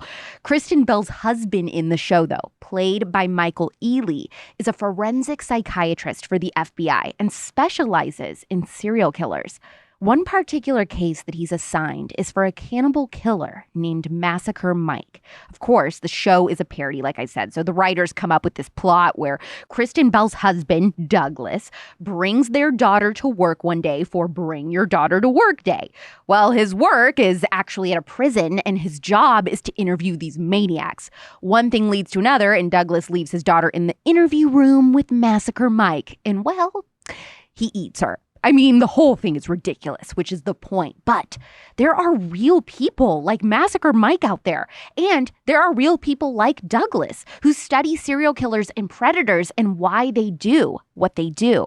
Today's guest is not only a former serial killer profiler for the FBI, he also uses his firsthand experience of understanding why people kill to make award-winning shows like Criminal Minds as realistic as possible. He even has his own Hollywood production company, XG Productions, that is dedicated to telling the crime stories I love to watch. Today, we're going to cover everything from the scariest killers he's profiled to the things each killer has in common, the Clintons and Michael Jackson, both of which our guest has investigated. And you may also know who he is because he is the co-host of the podcast of one of our first guests to ever appear on The Spillover, Francie Hakes. You're going to want to sleep with the light on after this episode. Please welcome Jim Clemente to The Spillover. Jim, I think it's important that we start at the very beginning of your story because it really is like a movie, how you ended up working for the FBI. So I'll just let you take it away and start at the beginning of when this all kind of happened for you. Well, it wasn't a plan. I didn't think about it. Although when I was a kid, I kind of always wanted to be a detective. I loved figuring things out, and I thought that would be a really cool job, a profession. And what ended up happening was I majored in chemistry in college and then went to law school, and I became a prosecutor. And I really liked it. It was intense. I had over 200 cases in my caseload, going to trials all the time. It was very, very stressful, but really invigorating. I loved doing it. And one day I got a call from my brother, my older brother, and he said, now that you're a prosecutor, we should go after the director of the camp we were at when we were kids. And I was like, why? And he said, because one day when no one was around, I snuck into his office and I found 3 paper bags filled with Polaroid pictures of him molesting boys. And I said, I thought I was the only one. And I said, why didn't you tell me? He said, because the next time he saw me, he pulled out his .30-06 rifle and pointed it at me, pulled the trigger, and said it would be that easy. So he must have known, and so I was scared to death. And before that point, had you ever shared with your family what had happened to you? No. And how many years did that go on while you're going to this camp? Well, it went on. I went to the camp over the course of 2 or 3 summers, but it happened at the end of the second one. And then I didn't go back. And then he came to where my job was and basically like scared me into coming back. As you were a teenager? Yes. And I was too afraid to say no. And I didn't know how to stay away from him and not have my whole world collapse. But I did learn how to stay away from him and not alone with him, so I wasn't molested again. But it was a very stressful time for sure. And then luckily I graduated from high school, and then I went to college, and I went away and you know, pretty much avoided him, although I remember vividly when I got a call from him in college, and it turns out he had called my old home number, talked to my mother. My mother thought, oh, how sweet. He's trying to follow up on, you know, Jimmy at the time. And, it was just terrible. It was just like reliving it all over again. It was a real manipulation technique just to make sure that you knew that you were could still follow in, me. Yes, Right. that you were still in his grasp. Exactly. And so what ended up happening was, after that call with my brother, after a lot of soul searching that night, I went to the FBI NYPD task force the next morning, the Sexual Exploitation of Children Task Force, and I told them what had happened to me and what my brother had found. And they opened an investigation. And over the course of the next 18 months, they found that he had taught at 13 different Catholic schools. Wow. And each time there was an allegation, he was approached, confronted. He didn't say anything, resigned on the spot, and walked down the street to another school and another school and another school. And this was like a Catholic camp or what? It was. Yeah, it was a CYO camp, Christian Youth Organization, and it was run by the Catholic Church, and he taught at Catholic schools and coached at Catholic schools, and he was just allowed to go on. And it turns out later that he was actually in the seminary and was kicked out because of sexually acting out. That's incredible. Yeah. The cover up. And what I found out recently, because I recently filed a lawsuit against the church on this subject. Really? Yes, because it turns out that in the late 60s, the Boy Scouts in Long Island wrote a letter to the Catholic Church to tell them that he had molested one of the boys in their troop and that he should no longer be associated with the church because he's going to do it again. And that was, years before he molested me. And over 200 other boys over the course of his offending career. He worked at children's homes, he worked as a teacher, he worked as a coach, and just to get access to kids. But the good thing is that during the course of that investigation, we found out all this information, but unfortunately, they couldn't find any victims that were within the statute of limitations. And so they said they wanted me to meet with him and wear a wire. And I said, are you kidding me? I can't sit down and have a conversation with this guy. What are you talking about? I mean, when I've thought about it in my head, in dreams, I've met him in an alley with a machine gun, not of course, sit down and talk to him like everything's great. But when he would, just to pause, when he would contact you, like the time he called you when you were in college, for example, would he bring up what he had done to you, or was it this big secret? Like he would talk to you just to manipulate you, but he would never admit or talk about Absolutely. He would never bring it up. And I remember one time being at a county fair with my girlfriend, and he comes walking up with 2 other young guys, like teenage guys. And I just froze. I mean, it just, You wondered what was he doing to them? Of course, I wondered, yeah. And I worried, and I felt like I couldn't say anything about it. So then did you think like, okay, well, he's never brought this up or talked to me since. Like, even if I'm wearing a wire, what makes you think that I'm going to be able to get something out of him? Well, I wasn't even going there because I did not have any way that I could possibly believe that I could sit down and talk to this guy civilly. So I just said no. And they said, all right, but the investigation may go away. And that was really disturbing. They said, we'll keep waiting, we'll keep thinking, we'll keep trying to figure out if we can get somebody else. But, right now we can't really do much else. And, right at that time, though, I had graduated from law school, passed the bar, and I was working as a prosecutor, but you get 18 months to file your paperwork with the bar. And it's about 26 pages of background. And I didn't want to list the camp as a place that I'd lived because I would have to put his name down as the director. And I just started an investigation against him, and I didn't want anybody to know, and I didn't want him to know where I was, what I was working at. And so I was really conflicted. And my boss came in and said, if you don't get this in by the end of the week, you're going to lose your job. Wow. So I said, all right. I basically agonized over it all night. I called in the next day sick, and I just filled out the entire application, and, listed everywhere I ever lived, all my contacts, all my travel, all that kind of stuff. It's all really intense background investigation. And so I'd gotten it done, and you're supposed to mail it to your law school, get your transcripts attached, and then they send it to the bar. But my law school was 6 blocks away, so I walked it into the registrar's office. And when I went to the door, who do you think is sitting behind the desk but Michael J. O'Hara, the guy who molested me? What? He is sitting behind the desk at the registrar's office of Fordham University School of Law, where I just graduated a year and a half earlier.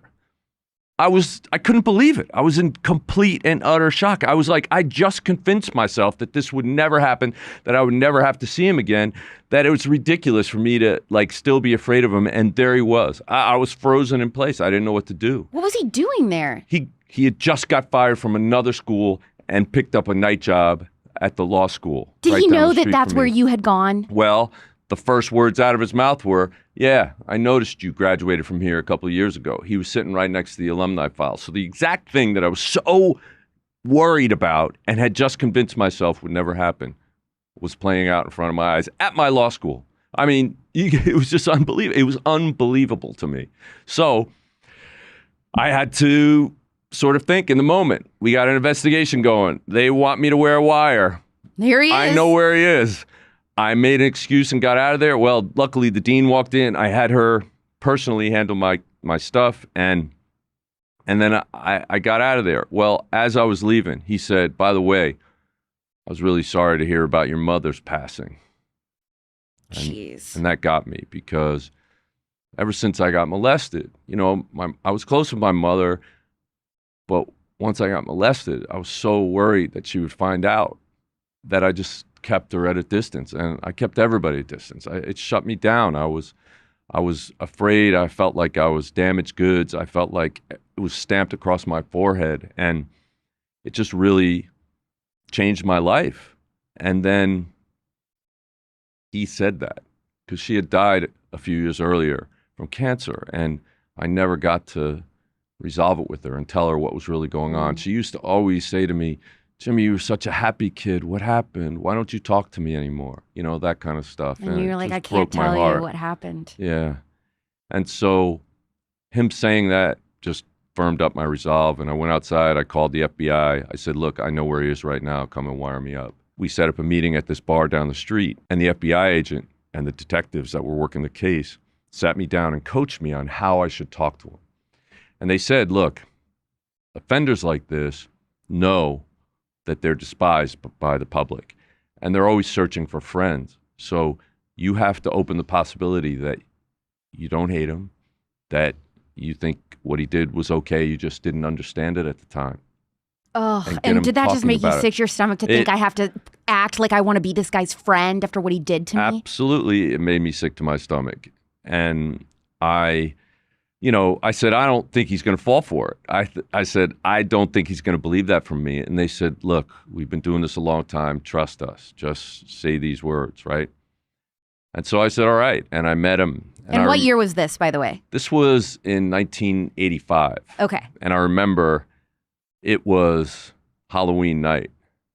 This is getting spooky. I remember walking from my apartment and being conscious of my footfalls on the street and watching these ghosts and goblins and Draculas walking around and thinking, this is so utterly bizarre. My life has been turned upside down since the day I walked into that office and saw him, and I can't believe I'm going to meet him. So it was kind of crazy, but I went to the bar.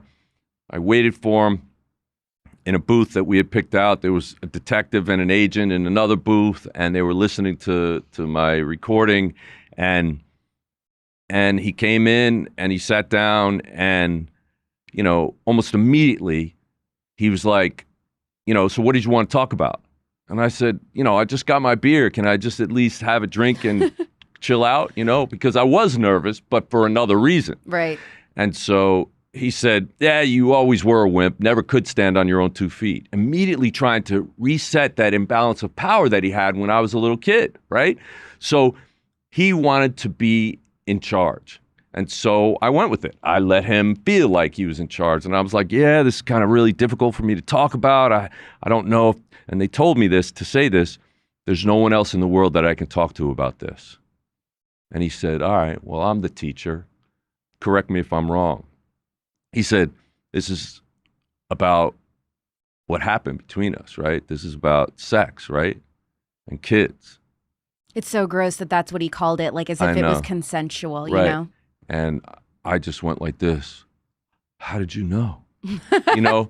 Amazing acting. And he ran with it. And he, for like 2 hours and 45 minutes, talked to me about how, you know, he first molested this kid when he was, you know, volunteering at a boys' home or something. But what would he say? Because obviously he wasn't going to say molested, right? No. He said, he would say, you could do anything you want with them. The kids wanted it, things like that. You know, I mean, they're boys, you know, so they wanted it, you know, that kind of stuff. And it went on and on and on. And literally he talked about all these kids, maybe like something like 50 kids by name, date, place, and everything, but they were all long before the statute of limitations. So there's no way we could prosecute him for any of this. It's good evidence, but we can't prosecute him for any of those cases. So I ended up having to meet with him 6 times. Oh my gosh. And the last time was at his house. And I have to tell you, I was really, really nervous. Was his house a place that you had been abused before? No, it was only at the camp. But it was scary going to his house. And let me tell you, it was just unbelievable. Do you have a gun on you or anything in those situations? I don't. I was just a prosecutor, but there were 2 cops and 1 agent outside, you know, sort of driving by and listening on the radio transmitter and so forth. But I didn't feel safe, that's for sure. But I got him to trust me, and I also saw something that he didn't know I saw. So there was a picture on one of his dressers of a kid going like this with a basketball, and you could see the number of his jersey. And he told me about a kid, a special kid, and I knew what he meant. Mm-hmm. This must have been a kid that he molested. And he said he was on his championship team, and on that picture it said, congratulations, champs. So I was like, this has got to be him. So I memorized the number and told the agents, and they went and they interviewed the guy. And he denied being a victim. And the agent was smart. He went back to the school and he said, look, is there anybody else that was on this team that we haven't talked to? And she said, well, there's one kid who didn't make the team. He was a scorekeeper. So they went and interviewed him, and he disclosed. And then he said this. Let's say the guy had number 23 on him. He said, one day when I was leaving his house after he molested me, I saw number 23 coming towards his house. And he saw me, his eyes went wide, and then he just looked down, and he walked into the house, and he never talked to me again at school. Wow. And so the agent went back to 23, and he said, yeah, it happened to me. So now they could arrest him. They got a search warrant for his house. They didn't find any child pornography in his house, but he had shown me child pornography. But at the camp. No, he showed me child pornography in his house. Oh, while you were an adult Yes, during this investigation? when I was undercover.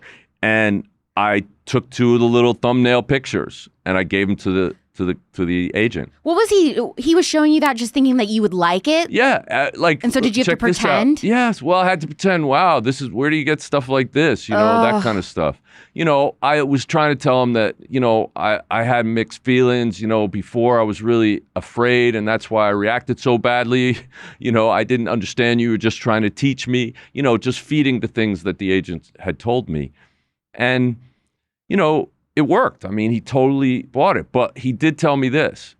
He goes, you know, when you came back to me, when we met in that bar that night, I have to tell you, you're the last one of my boys that I thought would have come back. And I was like, why? You know, I had to pretend like, why would you think that? Why would you think badly about me? Why would I think badly about you? And it was all acting. It was all, unfortunately, something I had to do. It was disgusting. But when the agents met me at my apartment afterwards, as soon as they took off the wire, I ran into the bathroom and puked my guts up because it was disgusting. But in the end, they locked him up.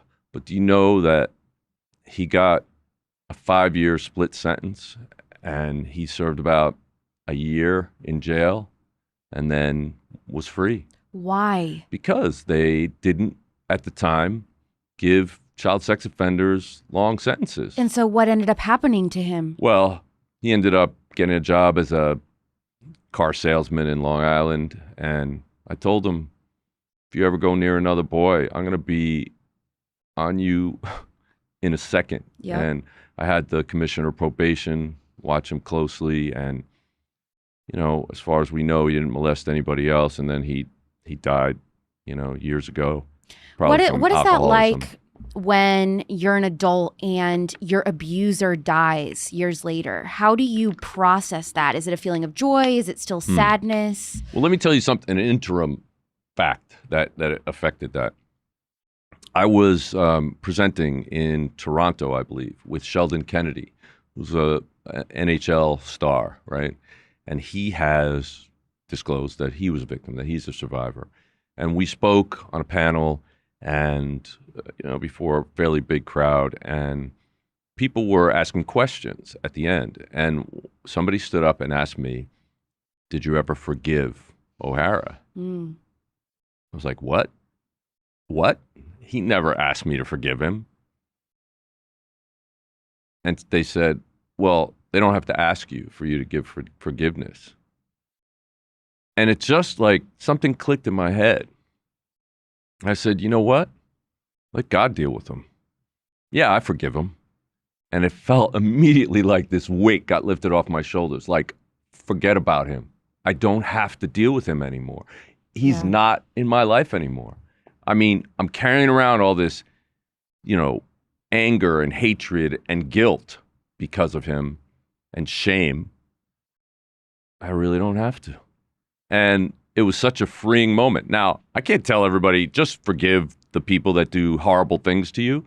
But I can tell you that in my experience, it actually lifted a weight off my shoulders and allowed me to just move on with my life. And so when he passed away, I was like, well, that's a relief that he can't molest any more kids. But it's a neutral event. I really don't have any feelings about it anymore because I've gone on with my life. I've become a professional in this field.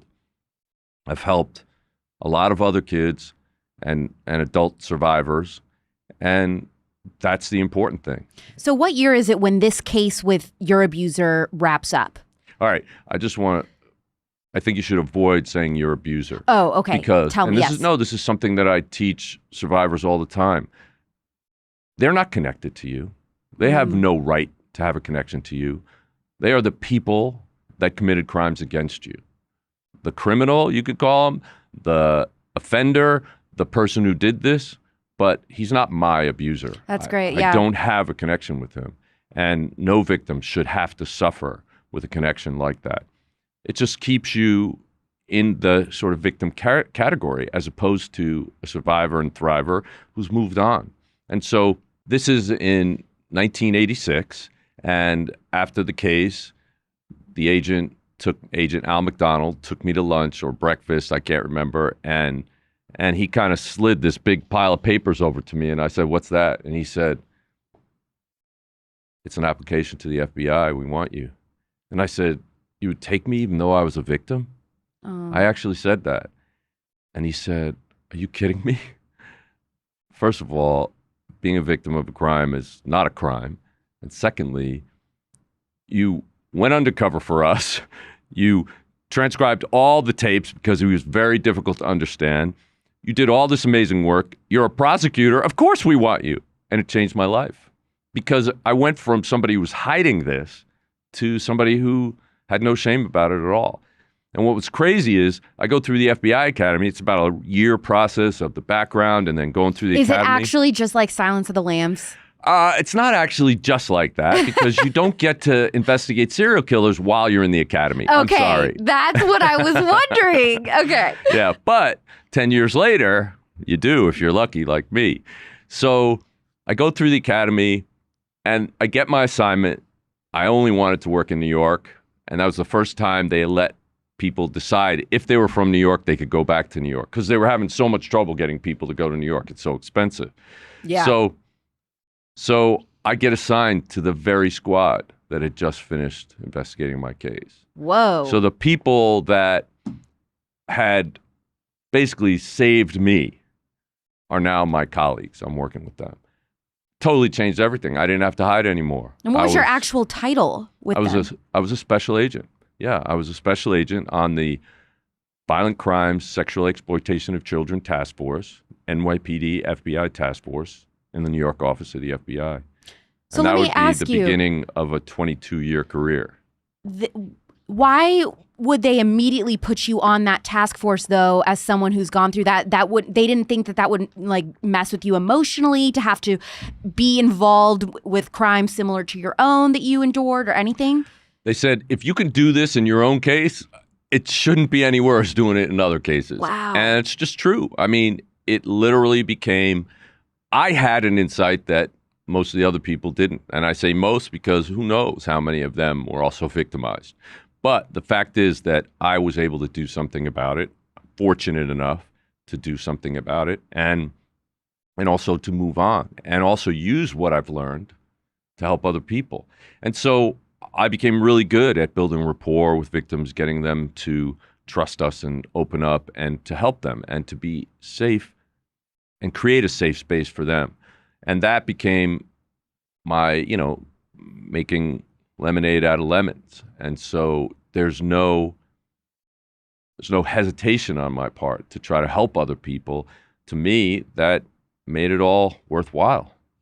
So so first you're a special agent, and then is there like a promotion that happens to you becoming a serial killer profiler, or how does that transition work? Well, while I was going through the academy, Pete Smerick talked to us about the James DeBartolomeo case. Very, very prolific and horrific serial killer. And after he did that class, I walked up to him and said, "Mr. Smerick, I love what you do. I want to do what you do." And he's like, "All right, kid, go out and get 10 years of experience and then come back and see me." And it was 9 years and 8 months later that I got promoted into the unit. I worked as many big cases as I could. I worked violent crimes. I worked everything I could. I volunteered. I became a evidence tech at the FBI as well, which is the FBI's evidence response team. And because I was a chemist, I was really good with that sort of thing. And then I worked a lot of major cases, and I did pretty well. So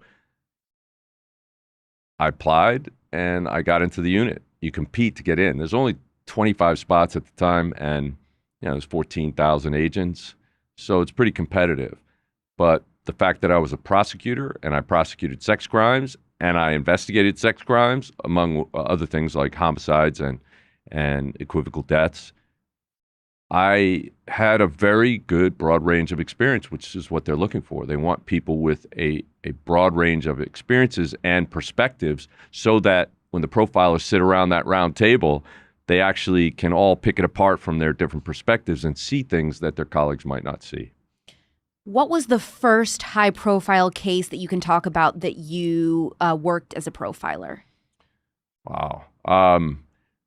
Well, when you say you use the word high profile, and there are cases like the Green River Killer and John Benet Ramsey and the Unabomb investigation.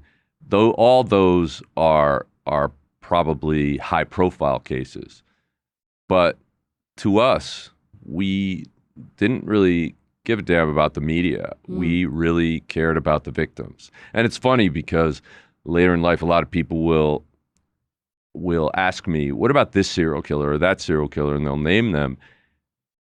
And I'll say, I don't remember the name, but who did he kill? Who are the victims? And they tell me, and then I know the case. Because we worked for the victims, and we did not ever name a serial killer, give them a moniker. We don't do that. We focus on the victimology. That's the first thing that we discuss. We analyze that because it reveals a tremendous amount about the offender. So explain that a little bit. Okay, sure. So victimology is everything you could possibly want to know about the victim. And it's their life circumstances, their dreams, their age, their gender, their goals, their family, everything that you can know about them. Because every offender picks a particular victim at a particular time, in a particular place, in a particular manner, for a particular purpose. And those choices reveal something about that offender, what they want to do and what they're capable of doing. And so if a victim is a street worker or a drug addict who's out in the open, who's very exposed, who's very vulnerable, and an offender takes that person, well, the risk level that the offender takes is very low. But getting to a middle-class housewife in the privacy and security of her own home over and over and over again, that takes an incredibly higher amount of risk and sophistication. So this person has skills that this person doesn't have. And why? So you see how we start to evolve the profile from just those choices that they make. And then how much time do they spend with the victims? How much time do they spend preparing for these crimes? Are they organized or disorganized? Are they educated or not? Are they forensically sophisticated? Do they leave all the implements they used in the crime, or do they take them with them? Do they cover up for themselves, or do they leave everything out in the open? All those things tell you what kind of person they are, and it reflects in their real life. So we can say if somebody is really sloppy at the crime scene, they're probably impulsive in their real life. They probably can't hold jobs or relationships, and they may move from place to place to place. They don't keep up their car, right? It's going to look dumpy. Whereas this guy, it will be impeccably clean. It will be something that he really, his image is tied to how people see him. His self-image is tied to how people see him. So he's going to make sure that he expresses that in a way that makes people look up to him because he feels bad about himself inside or something else like that. You know what you just said that stuck out to me right there, talking about victimology, is finding things out about the victim and just everything about how they live and where they live and everything tells you something about the killer. And one of my favorite episodes of Best Case, Worst Case that you did was about a case that you worked, which was the Danielle Van Dam case. And one thing that I was like, this guy is brilliant, is that you talked about working that case, that this little girl lived back in a neighborhood. That was one of the key pieces, elements, sure, the key elements of her case that helped you figure out who would have killed her, because she didn't live like right on the road. It was like way back in a neighborhood. Could you explain that case and why that was important? One of the first things I did was take out a map and look at the street layout in her neighborhood. And she was 7? She was 7 years old. I mean, just a wonderful little girl.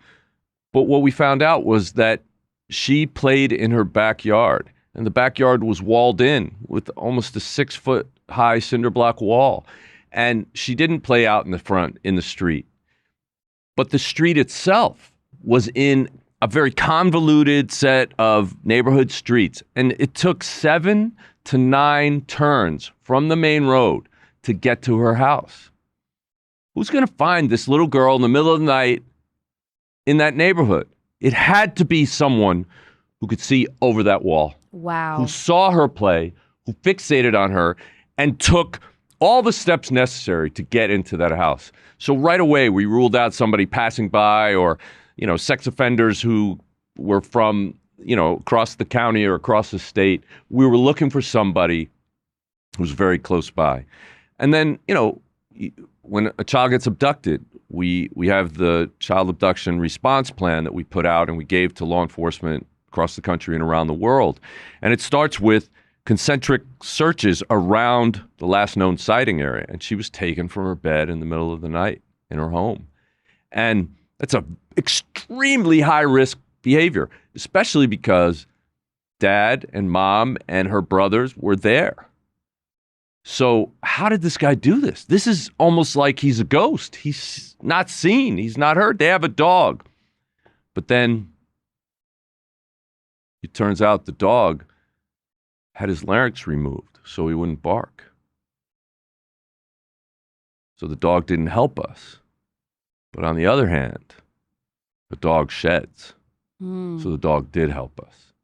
And so one of the things I said was she loved that dog. Wherever she went, that dog hair is going to be on her. And if somebody came into the house, they could also get dog hair on them. You're turning a lot of people into a pet person now. Well, This is like a whole, besides barking, this is another Yeah. thing that's like super smart. Absolutely. And so it turns out that when they did the concentric circle searches around the house, the neighbors on this side were interviewed. The neighbor in front of the house was interviewed. The neighbor behind the house was interviewed. The neighbor on catty corner behind the house were interviewed. The neighbor right next door was not interviewed. Why? Because he had gotten into his RV and driven about 300 miles that weekend and came back to a neighborhood filled with TV cameras and satellites and everything. And it was interesting because when he rolled up, all the news went to him and said, "Did you know what happened? Da da da da da. No, I've been away." And they said, "We'd like to interview you." And he said, hold on a minute. And he went inside and got a baseball cap and put it on. What? And he said, do I look all right? Oh, that's Straightened weird. up. And so, yeah, bizarre. Your 7-year-old next door neighbor. So we start asking the mom about this. And there's a complicated relationship with the parents. And this guy's been on death row for 30 years. But all three of the people that had testified against him had recanted years ago. And it turns out that the mom had been out at the week before at a club, and the neighbor had approached her and her friends and tried to buy him drinks and wanted Even to though dance she was with them. married? Yes. And then, she was married, but they were swingers. Oh, that's And right. Somehow he knew that. And she had never told him that. But a week earlier, she had gone to this bar, and the next door neighbor had approached her and her friends and tried to dance with them, buy them drinks, and they kind of were like, no, go away. And the next week, she had bought Danielle around to sell Girl Scout cookies. The last house they went to was their next door neighbor, and he invited them in, and he bought cookies. And then he said to the mother, "Hey, I know you guys have partner swapping parties, so can I get your number?" And she gave him her husband's number because she didn't want to give him her number. He said, "So you're going to be out at the bar again tonight with your friends?" She said, "No, my husband's going away with the boys, so I'm going to be home alone with Danielle." And Saturday night comes, and she does go out to the bar. And so what's in his mind? He goes and approaches them again. He gets turned away, and he thinks, husband's away with the boys, Danielle's at home alone. It's not true because the husband is there and the boys are there, but in his mind, Danielle would be at home alone. So we hear this information, and we start focusing on him. And we find out that when the cops first went to talk to him, that there was an overwhelming smell of bleach. He had loads of laundry piled on top of the washer and dryer, and he was cleaning up the house in a major way. So we got a search warrant. And one of the first things I said to check, I said, pull that lint thing from the dryer. How in the world did you know to ask that or say that, Jim? Well, because I heard that she had a dog. It's a short-haired dog that sheds a lot. I know that kids who love dogs, they get hair all over them. And if she went there, she came with some hair. And so if he washed the sheets or, throws or blankets, which were all over the place which are all piled up on top of the washer and dryer, then we'd probably get it. And sure enough, they found a lot of her dog's hair in his lint basket. Wow. And so we got a search warrant then for his RV, and they unfortunately were able to find a palm print of hers on the wall next to the bed in the RV and blood of hers. Her body was not discovered for some time, so it was very difficult. The forensics were tough, but we were able to determine that he killed her, and he was convicted. Had he ever killed before? No. Was it just a retaliation crime because he was mad about being rejected? I think he was I think you're right. It was a retaliation crime, but I think he was also fixated on her. It turns out when we searched his computer, I said, if he is a guy who likes adults and children, he's probably sexually diverse. Is that a real thing? Absolutely. Yeah, absolutely. I didn't even know. Oh, you have to understand that people always talk about pedophiles. Pedophilia is a small segment of child sex offenders. There's a whole spectrum of behavior. And there are offenders who are exclusively attracted to children. Some are exclusively attracted to prepubescent children. Those are called pedophiles if they're diagnosed. But there are also people who are sexually attracted to all children or any child or a certain age group of child that's outside of prepubescent, and they're called preferential child sex offenders. So it's a spectrum of behavior. There are the exclusive ones, and there are people who are sexually attracted to adults as well. And we call them sexually diverse. They have multiple sexual attractions. But those offenders, we found, will typically categorize the pornography they look at. They'll have child pornography, bestiality, S&M, and they'll categorize it. And I said, you should expect that if you look at his computer. Absolutely. That's what he had. But he also had anime. But the anime he had, which are Asian cartoons. Right. But was you're talking about anime porn? He did. He had anime porn. And in one of them, it was a guy, an older white guy, lurking in the bushes, and a little schoolgirl comes by. And he abducts and rapes and kills that schoolgirl in this anime porn. I mean, it was disgusting, but it did lay the foundation for a motive in this case. What are the common denominators in almost every serial killer that you've profiled? I mean, what causes them to turn out that way? All right, well, you just used a bad word. What? Cause. See, what it is it's not nature versus nurture. It's a mix of a number of things. Okay. It's bio, psycho, and social. All right, let's talk about it. So I like to say genetics loads the gun, personality and psychology aims it, and your experiences pull the trigger. Wow. So what does that mean? See, the cause, when you use the word cause, it sounds like they didn't have a choice. But we're given genetics, and that can give you a potentiality to do good or bad things. And then you have your life experiences, but your personality and psychology are the filter through which you have those experiences. It changes the way things look to you based on your own personality and your psychology. And the thing is, we help develop our own personalities and our psychologies by the hundreds of thousands of private decisions you make in the privacy of your own brain. As you grow up, you maybe do something that's a little wrong and your parents scold you. And do you say, okay, next time I'm going to make sure they don't find out? Or do you say, next time I'm going to try to be a good person? See, now you're scaring me because I'm definitely the type that says next time I'm they're not going to find out. Well, apparently, unless you've really evaded detection for a very long time, apparently you actually have not gone to the dark side too far. Okay, good. All right. But Because what if we find out during this podcast, Jim, that I'm actually a serial killer? well, do you think it's a coincidence that I'm here today? I mean, my team is waiting patiently outside. There's SWAT team right outside. No, that's why we have the black curtain. Ah. Yeah. But what happens is that people embrace the bad side. They figure out ways to get away with the bad things. And certain people are born with, let's say, less tools to actually connect to other human beings. A lack of empathy. That's a major signpost of psychopathy.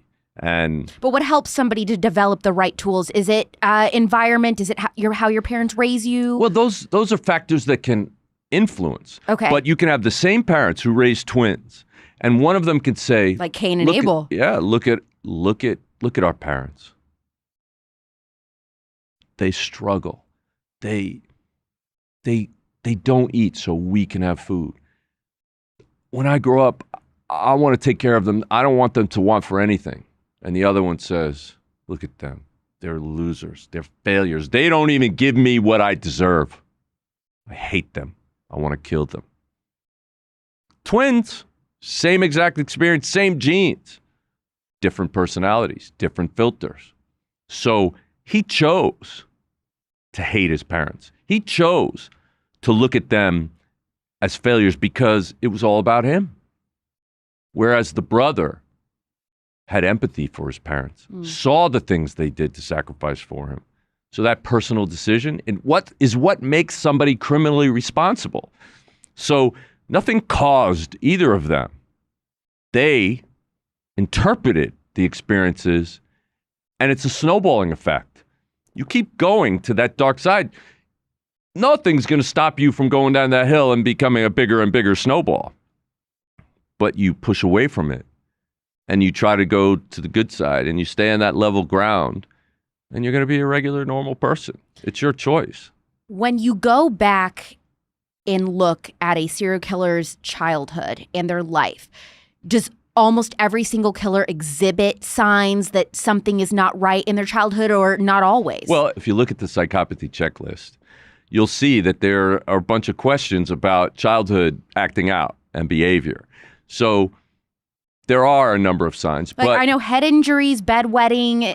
Yeah, well, there was the homicidal triad, bedwetting, fire setting, cruelty to animals. Right. Now we've changed it to a much longer list of violence indicators. What's a few things that have been added? I don't want to tell you. Sorry. I'm not trying to educate people. Okay. I just worry about what people should look for if their own children are being weird. Well, they know. Okay. They know.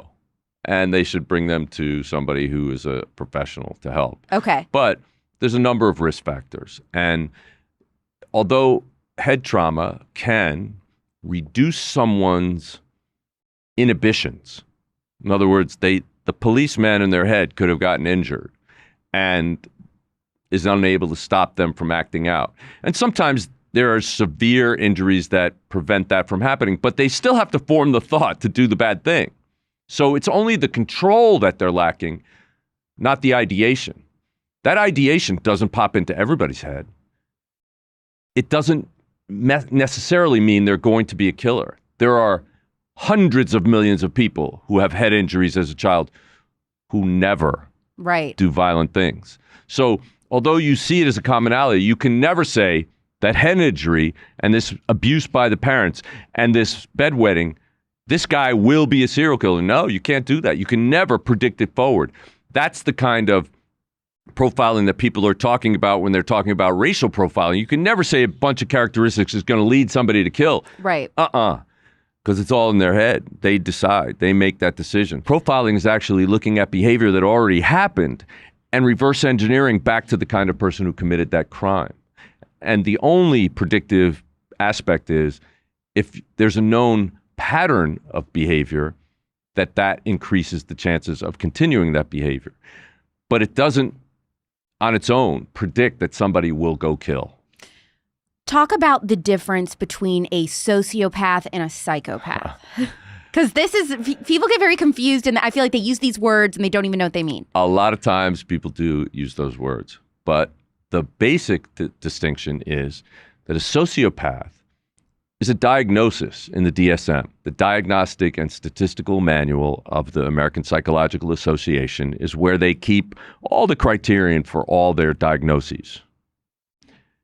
Sociopath is in there, or it was in there. It's been taken out. I don't know. I don't know if it's still in there. I haven't seen them since DSM-4, but they've changed it a lot. Antisocial personality disorder. They may have changed it to that. But the fact is that is a diagnosis. And that means somebody, a trained psychologist or psychiatrist, has tested and interviewed and actually assessed someone and diagnosed them. Psychopathy, on the other hand, is for indirect personality assessments. In other words, law enforcement, when they don't know who the person is, don't have the benefit of sitting down and talking to somebody and interviewing them. They also aren't tied to somebody's own words, which psychologists and psychiatrists may be. We don't rely on self-reporting. We look at their behavior. We believe their behavior speaks a lot louder than their words. Right. Their actions tell us about what's really going on. So psychopathy is actually somebody, it's a law enforcement tool, the PCLR, the Psychopathy Checklist Revised by Dr. Robert Hare, was set up for law enforcement so they can evaluate from afar what somebody is actually like. And if you score high on the psychopathy checklist, like 30 or more, you're going to more likely be a psychopath. And that typically leans towards criminal behavior. You could be a sociopath and never commit a crime. But a sociopath, would that just be like an extreme narcissist personality? Well, that is narcissism. Okay. So there's a lot more to sociopathy. This is why you're here. I know. Well, there's a lot more to sociopathy. Okay. I know it's complicated, but it's just humans are complicated. Our brains are fascinating. But so sociopathy has a number of other characteristics, but again, they have to be diagnosed. But they are doing antisocial things. They might be just trying to break up relationships and, hurt people emotionally. That could be the worst they ever do, but they can be a sociopath.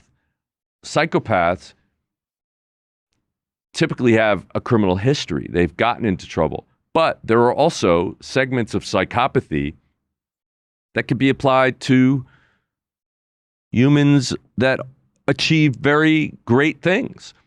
The CEO psychopath, somebody who's gotten that high in a company, may have done it because he stepped on other people to get there, because he doesn't really care about other people, or she. How often are we, though, encountering true psychopaths in our everyday lives? Is it like every third person could be an actual psychopath? I wouldn't say every third person.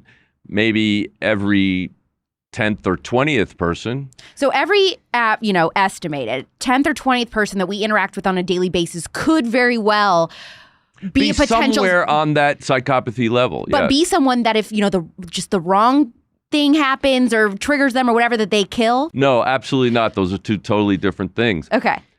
Just because you're a psychopath doesn't mean you're going to kill somebody. Good to know. Just because you score really high on the psychopathy checklist doesn't mean that you have the capacity to kill. Look at Dr. James Fallon. He is a professor at the University of California in Irvine. He was studying psychopathy, believes he found the part of the brain that really shows it. And he was doing studies, and he used him and his family as control group. And he found out he was a psychopath. What? Yeah. Well, then his mother told him, your great aunt is Lizzie Borden. Oh my gosh. And do you think that stuff does really trickle down generationally? Well, like I said earlier, genetics loads the gun, but your personality is the one that aims it. It can aim it at good. It doesn't have to do damage. It could aim it at targets just because you want to have a better skill at shooting. Or it could aim it at people. That's a bad thing. You know what I don't understand is someone like Jeffrey Dahmer, okay? He murders 17 men and boys, eats them, and somehow during his trial, they determined that he's legally sane. But to me, a normal person who's not in this field, I think, well, he's killing and eating people and keeping their body parts. He's insane. Okay, well, it's just because you're using insane as a sort of generic term. There's a legal nicety there that insanity means that you don't know or appreciate the wrongfulness of your actions. If you don't actually know that it's wrong, then you can't be prosecuted for it. But if you hide what you're doing, which he did. Doesn't that indicate that you know it's wrong? That's true. Do you do it out in public in front of everybody, or do you hide it? That's kind of an indicator for me. Do serial killers usually choose easier targets like women almost always, or have you ever in your career encountered a killer who enjoyed going after targets who would be tougher, like men or something, just for the sport because they're more difficult? Well, certainly. Casey and Dahmer versus the Green River Killer or the Golden State Killer. The Golden State Killer is probably the perfect example because he went after men to punish them. He went after a guy who actually said, challenged him. In that city, it was like that city council meeting or whatever, talking right. about the crimes that had happened. And he was like, well, I'd like to see him come into my house and try to get me. And then he was one of the next victims, right? Yes. It's horrible. He was a psychopath. But Jim, he's in all these like court hearings that we've seen on TV in the last couple of years since he's been caught with his little wheelchair and his walker. 100% He's crap. playing a role, right? Of course he is. Before they arrested him, he was out on his Harley, zooming around, cursing people, speeding all over the place. Absolutely no problems getting around. It was 100% an act. Garbage. Is he ever going to talk? Like, I want someone to do a sit-down interview with him and ask him, why did you do this? I want the truth from him, but will we get it? I don't know. I mean, we did interview hundreds and hundreds of serial killers and serial offenders, and we were able to get them to talk to us in the behavioral analysis unit or the behavioral science unit before that. But I don't know about him. I mean, he's what I call a vulnerable narcissist. And so here's a guy who has a terrible self-image and he feels horrible about himself and he takes it out on other people. And it's horrible what he did and the kids that he victimized and the women and the men. It's just horrible, horrible. And, I just really don't like to utter his name or the name of any serial killer really. But the fact is that the why he did it was because he wanted to, because he wanted to hurt people. He chose to feel better himself and to get off on causing the pain and suffering of other people. That's sadistic. Can someone who kills ever truly be rehabilitated? Well, you just said someone who kills. There are millions of people who killed in war. Okay, well, a serial killer. Well, that's different. A serial killer, if they actually want to, they can probably avoid killing, but can they be, quote, cured? It depends on their psychology. It depends where they started and where they got to, right? It could be way too late. Once you're in your late 20s, early 30s, your personality is pretty much locked in for the rest of your life. There's not a lot of change that goes on then.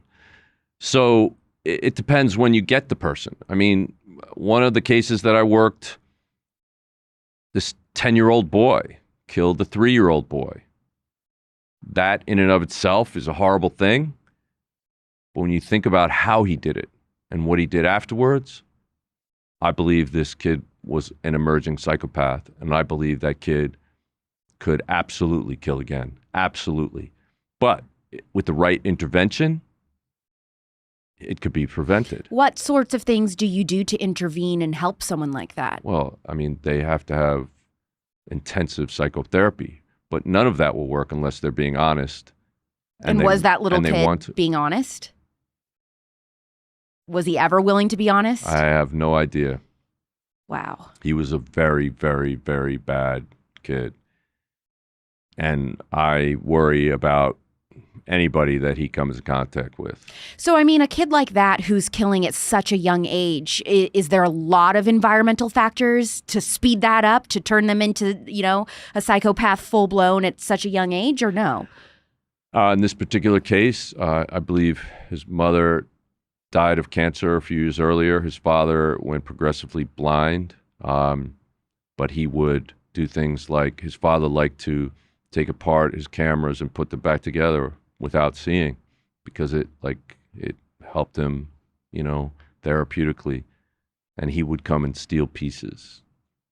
Just a torment. Yeah, he would throw rocks at people, kids, when they were walking to school, and he used a very sophisticated ruse to get this kid away from his mother, and took him to a place where he felt secure, and he beat this 3-year-old kid and killed him, and then stuffed him into a sewer pipe and threw the bat he used into a river to get rid of evidence, and then went back to the library.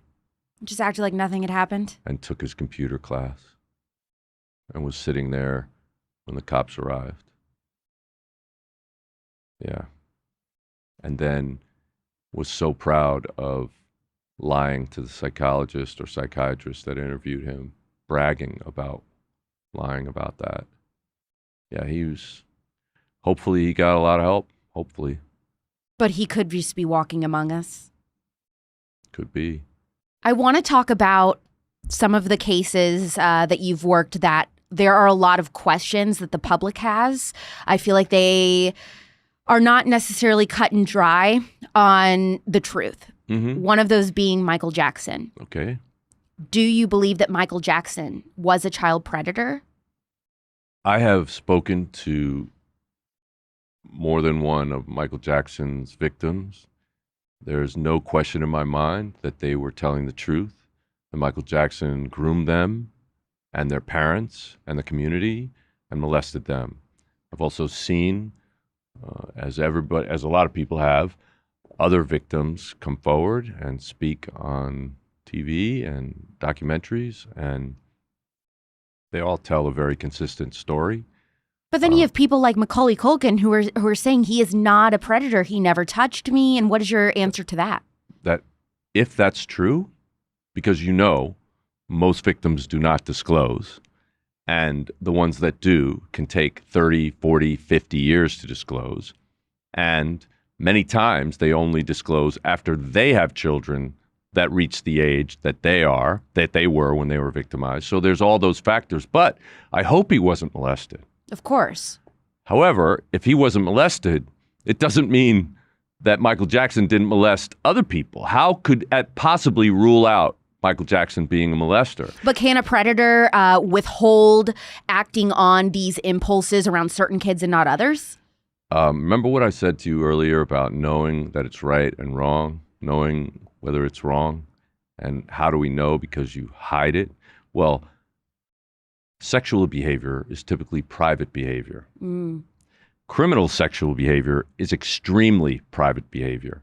And because the victims feel shame and guilt,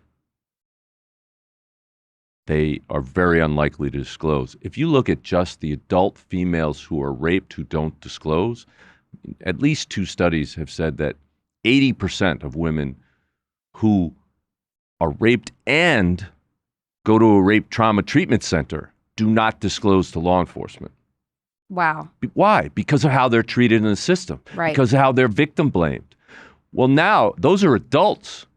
Now point that same blame at children. And what if he's the most popular person on the planet? Do you think it's really easy for those victims? Do you know how they get attacked? I get attacked for standing up for them. Right. But I'll still do it to this day. I believe it because I actually spoke to the victims. Now, when you were investigating the Michael Jackson case, you talked about in an episode of Best Case, Worst Case, how you were inside of his house, I believe, and there were certain rooms that, I don't remember if it was video recordings or something, but like mysteriously it all caught on fire or something like that. Do you know what I'm talking about? It's not like that, but all right, let me just go back. Okay, so the the crime scene videos that were taken during the search warrant of his house show that he had it was almost like a hallway kind of room. And they dubbed it the jerk-off room, where he had videotapes and he had briefcases with laptops and hard drives that were all fried. That's what it they was, fried hard them. drives. They by fried, it's not fire. They weren't. They were electronically Right. zapped so that nobody could retrieve anything from them. So there was that. But when you talk to the boys who were victimized, and I've also seen videotapes that were taken in two other cases that where Michael actually did the videography, was in the videos themselves. So I know it wasn't somebody who doctored something, but where the same kinds of behaviors happened, and the things, the grooming and the first approach, the first sexualization of the relationship, the parallel stories that these victims have told over the years, it's cross corroboration. Right. I absolutely believe it, and I'm glad that he's no longer capable of doing that. I grew up, I was right around the same age as him, and I listened to his music, and I thought he was brilliant, and I still think he was brilliant musically and as an entertainer. But that doesn't mean he can't be sexually attracted to children. And he says, I love children, but do you know how many times he said, I would never hurt a child when he Right. was accused? I would never hurt a child. He loves children, literally. He's a loving offender. He is somebody who literally falls in love with children. He had no other sexual outlet. His relationships were with children. He faked relationships with adult women, but they weren't real. Yep. Why do you do that? Is it just for your image, or is it because you really actually are sexually attracted to children? I believe that he was actually sexually attracted to children, and he carried out that love that he felt for children in a sexual way, but he hid it, and he paid millions of dollars to some kids, and he picked on kids who were very vulnerable, and he didn't pick on kids who had a really good support system so that maybe if they disclosed, that would be found out right away. And that's what you believe probably happened with Macaulay and why maybe he wasn't a victim. Or it could be something. Offenders have certain characteristics. So they look for availability, vulnerability, and desirability. So the kids around Michael Jackson would have been available to him, but are they vulnerable? And are they desirable? Macaulay might not have fit that characteristic. It could have been his personality. It could have been something else.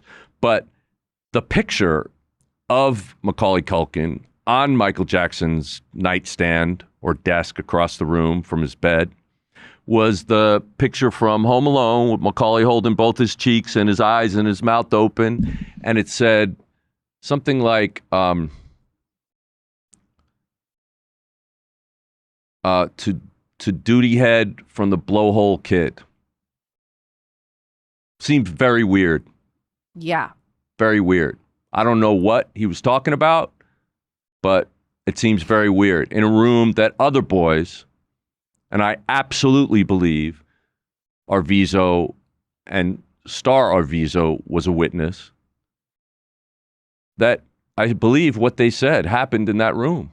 Right. And the whole warning system and all that, it's very creepy. And, I can't find any holes or any reason to disbelieve what these multiple victims have said and how they cross-corroborated each other. John Bonet. I think the brother did it. Who do you think did it? Well, the problem with the John Bonet case is when we had the case initially, I'll tell you who didn't do it. There's no evidence that has ever been uncovered that shows that somebody came into that house that night and killed John Bonet Ramsey. There is plenty of evidence that showed indicators that the mother wrote the note. Yes, the And handwriting. called the police. And her statements were untrue that she made to the police at that moment.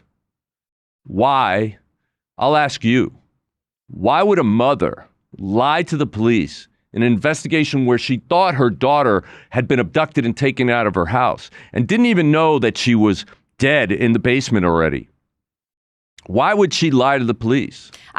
Here's what I think. I think the brother killed John Bonet. The mom knew. I think that the mom was worried, okay, I've already lost one child. I don't want to lose another. I have to cover up that my son, whether it was accident or not, killed my daughter. That's what I think happened. I think it was the whole eating the pineapple thing, that the brother got jealous and upset because John Bonet started eating his pineapple. Well, it makes sense, but, I can only state equivocally that the genetic evidence, the DNA evidence that they're talking about 10 years, 15 years ago, at least 15 years ago, we at the FBI had that evidence resubmitted to the lab. We bought new packages of the same underwear that she was wearing, and every single pair had touch DNA, transferred DNA from the people who packed it, from the people who sewed it together, from the people who transferred it. It's just that our science has gotten so good at detecting DNA and identifying it that trace amounts like that, in certain cases, you have to look at the relevance of it.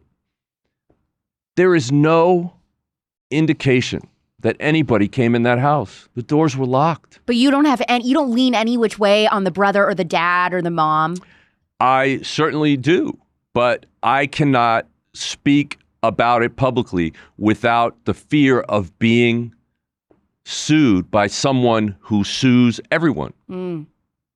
It's just foolish to do it because they take advantage of the law. How often do you, not necessarily just the fear of being sued, but how often do you live with the fear that somebody might get out of prison or something and come after you personally?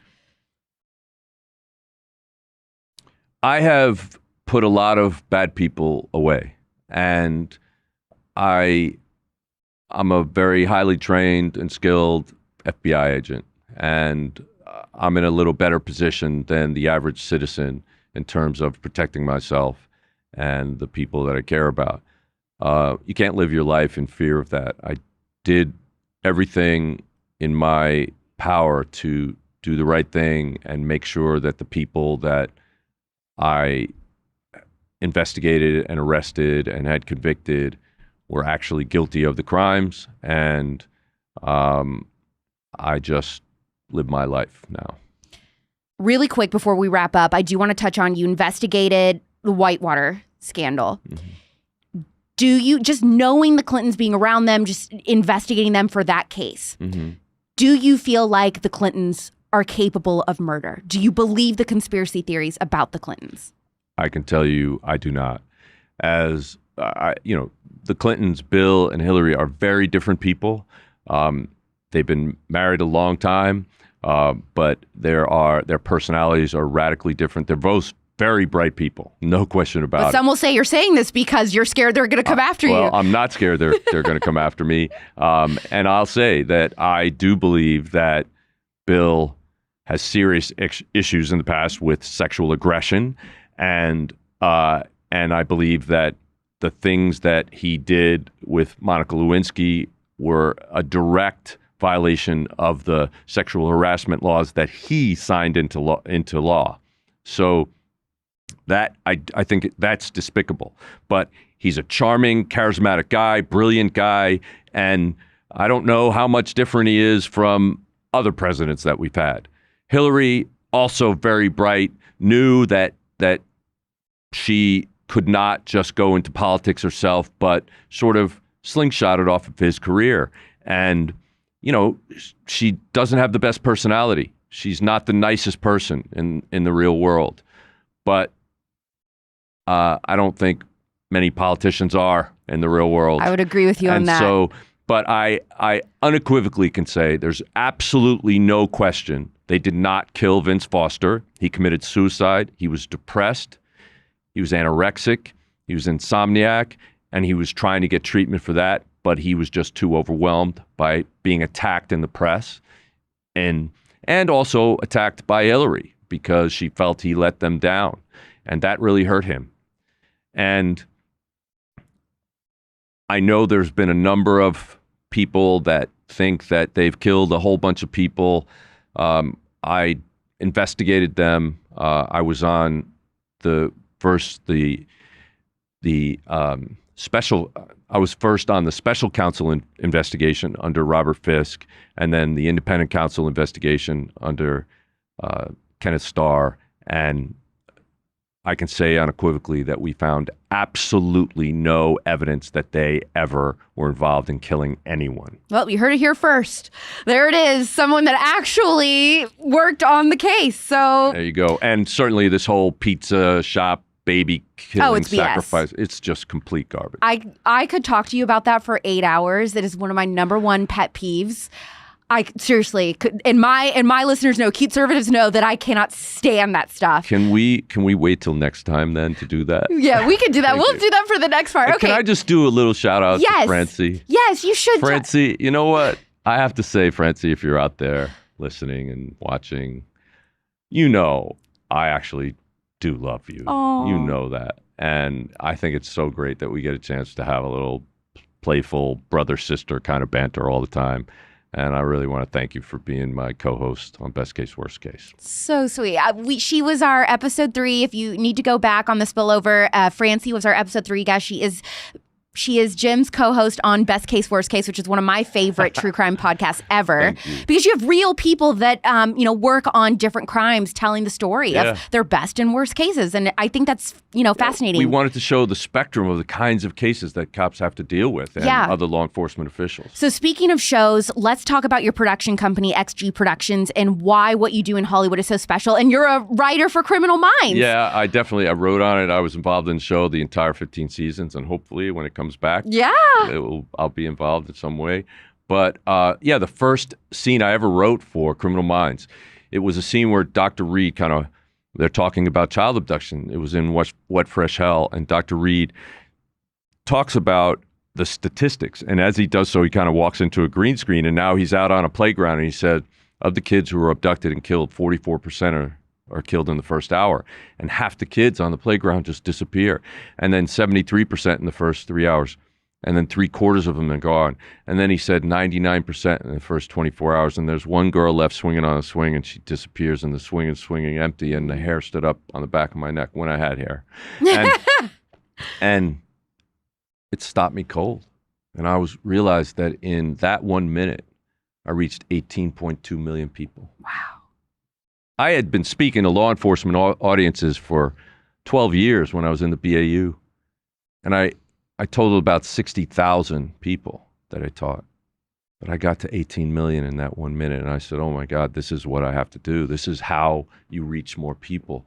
And you can teach them when they're being entertained. And that's why I decided to write for Criminal Minds. What projects do you have coming up real quick with XG Productions that people can look forward to? Well, we just released Am I Dating a Serial Killer on Audible. And it sounds like a fun topic, but there's a spectrum of people that came to us with their dating issues. And some of them may very well have been dating a serial killer. Oh my gosh. Reminds me of the Tinder swindler. And the other one that we just dropped was Solving the Black Dahlia. That's also a great investigative series. So if you can check it out. And the last one that I dropped on Audible was Where the Devil Belongs. And that was the statement that one of the last victims' wives in the serial killer, Ted Kaczynski, the Unabomber, in that case, that's what she said to the judge. Put him in the deepest, darkest dungeon, because that's where the devil belongs. So that became the title of that one. Jim, it has All been right. an incredible honor. Thank you so much, Alex. Thank you for coming on the spillover. All right, take care. Full disclosure, I could have talked to Jim for 3 hours. There was a lot more I wish I could have gotten into with him, and we were starting to go way over on time there at the end, so I do apologize if he didn't get to go as in-depth into a few things as you were hoping. If you liked this episode and you do want more, we can definitely have him back for a part 2. Let me know in the reviews if you would like that. For me, I have loved and admired Jim Clemente for so long, whether it's his passion for saving children in danger or preventing more children from becoming victims of horrendous crimes because he was able to get inside the criminal mind of a killer. He will always have an incredible legacy. And I especially admire that he's a grown man who's willing to talk about the sexual abuse he faced as a child. This is something that most men who were abused have a difficult time talking about. And yet, Jim shares his experience to bring awareness for victims everywhere.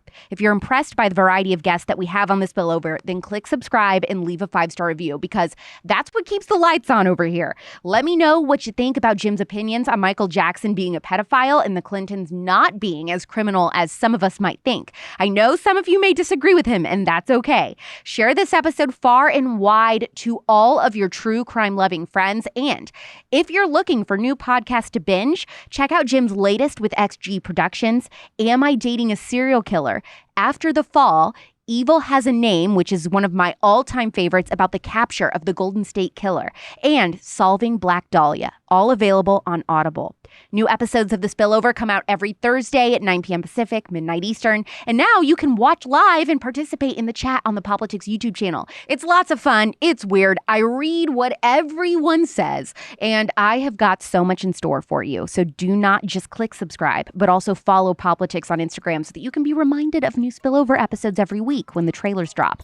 I'm Alex Clark, and this is The Spillover. Love you. Mean it. Bye. Big dog status, I'm a big dog vet. I pull up on the block in a big Corvette. Yeah. Ride around the city with a stick all black.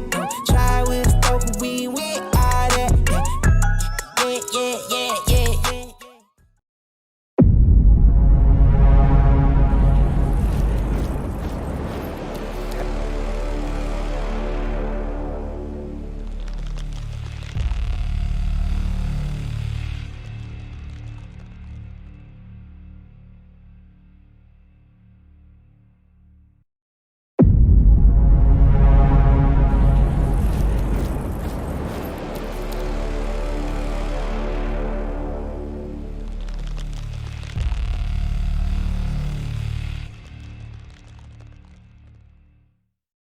It's been a long time, America. I think we should check in on an old friend, China. And by friend, I mean superpower enemy hell-bent on defeating us. China and the United States have been on opposite ends of a tug-of-war ever since the American desire to stop the spread of communism throughout the world. Unfortunately, it's not working too well. It's 2022, and China is still lying, cheating, and pushing their own agenda and growing more powerful as we get more offended. Let me show you what China's actually been doing. Time for a reality check. Remember the Hong Kong protests? Every day people fighting a corrupt authority? We really should have listened to those guys. What were they doing? Questioning authority. Something that Chinese citizens cannot do, unless they're fine with never seeing their families again. No, seriously. We have no idea how many people have been removed from their jobs, received death threats, or mysteriously vanished from existence, all thanks to China not believing in freedom. And we're not any better in the West. For starters, we can't question any of the science that contradicts what Supreme Leader Dr. Anthony Fauci says, nor can we put out any information that doesn't fit with the narrative of the global elites. And you know why? Because China is in control of our lives. Here's 2 examples.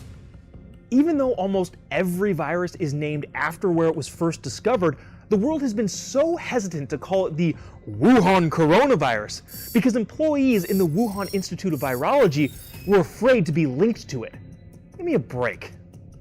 Another instance was when Chinese diplomat Zhao Lijiang told a briefing that although China was the first to report cases, it doesn't necessarily mean the virus originated in China. Yes, it does. Contrary to how you've been told to think, Humanity typically starts investigating a virus based on where the first cases are reported. The media shouldn't be playing devil's advocate when it comes to virus origins, especially when the suspected nation is communist. Oh, wait, you think China doesn't influence our media? I think he has put it out there that it is inconclusive and we don't know. Well, let me ask a more direct question. Did you see any evidence in your investigation of him downplaying the lab leak hypothesis? No, I did not. I did not. They should be held in some way responsible for this. You know, China did a lot of things right, and it's sad that even the U.S., that you would have expected to do this well, did it particularly poorly. So, as we sat on the sidelines while people who questioned the pandemic origins disappeared, China continued to push their own narrative and develop a better strategy. In 1993, the Washington Post reported that the U.S. intelligence community is worried that China may have revived and possibly expanded its germ weapon program, which, if even only slightly true, would mean China has been dabbling in some dangerous areas for decades. China obviously denied those allegations, but then oddly decided to let the world know that they built a new and improved surveillance system that would prevent another SARS-like virus outbreak, which, one could argue, would only be necessary if there was some sort of concern of a viral outbreak. At this point, I'm done trusting China, and frankly, you should be too. But for some reason, America's leaders aren't.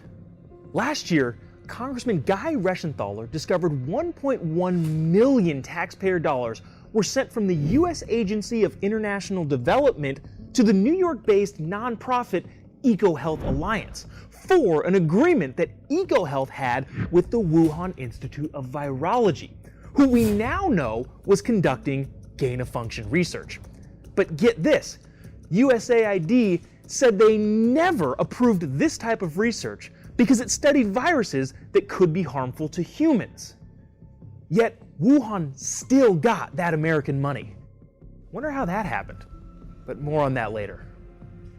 Congressman Reschenthaler responded with a letter to the USAID administrator saying, "I find it deeply disturbing that American taxpayers footed the bill for over $1 million to support dangerous and potentially deadly research at the Wuhan Institute of Virology, a laboratory with ties to the Chinese Communist Party and military biological research."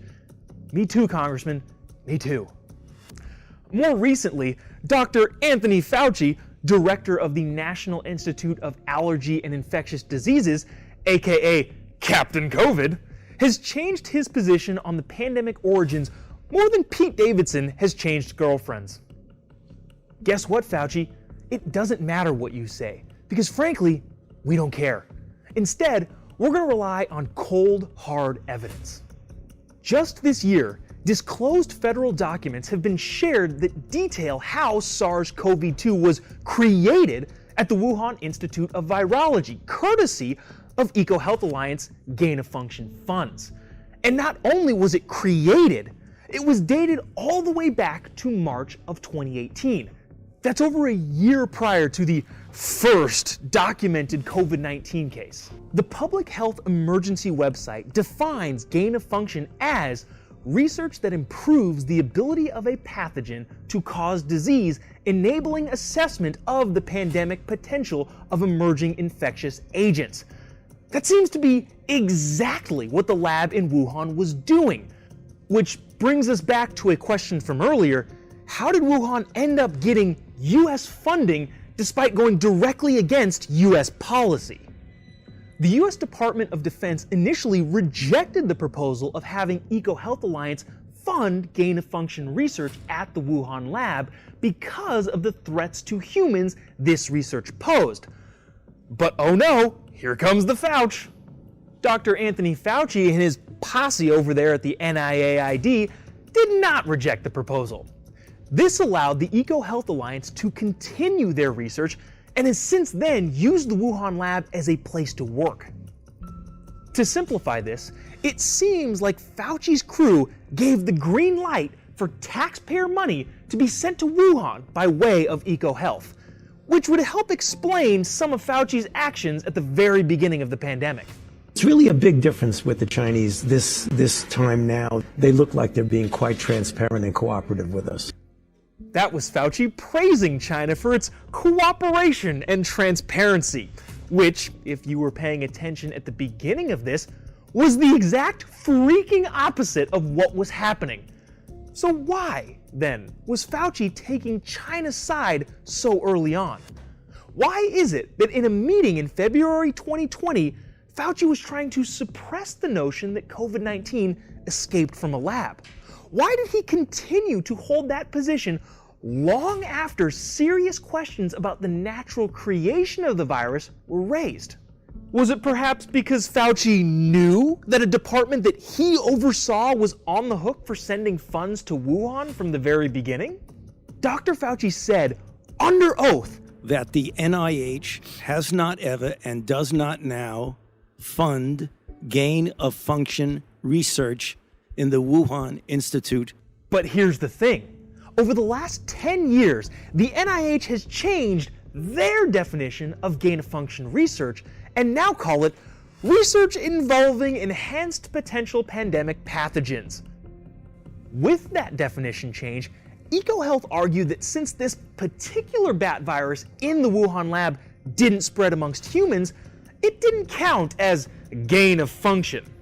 So not only did Fauci and the NIH get around the gain of function problem by changing the definition, they were flat out wrong or lying when they said the Wu flu didn't spread to humans. Basically, when Fauci says this, the NIH and NIAID categorically has not funded gain-of-function research to be conducted in the Wuhan Institute. Think of this. I did not have sexual relations with that woman. So why is Dr. Fauci and the EcoHealth Alliance so afraid of showing their hand? Is it not strange that documents were hidden that showed the true origins of the virus and who funded the research? Are we all seriously just fine with having government departments fund whatever they feel like? And then, when it comes to bite them in the butt, instead of firing them, we sit and watch them countless times a week on our national news for over 2 years? And that's all before we ask, why is America giving money to Chinese labs in the first place? Especially when what's discovered in those labs could end up being used against us? Why do we seem to care so much about advancing our enemy? China played us and played the world.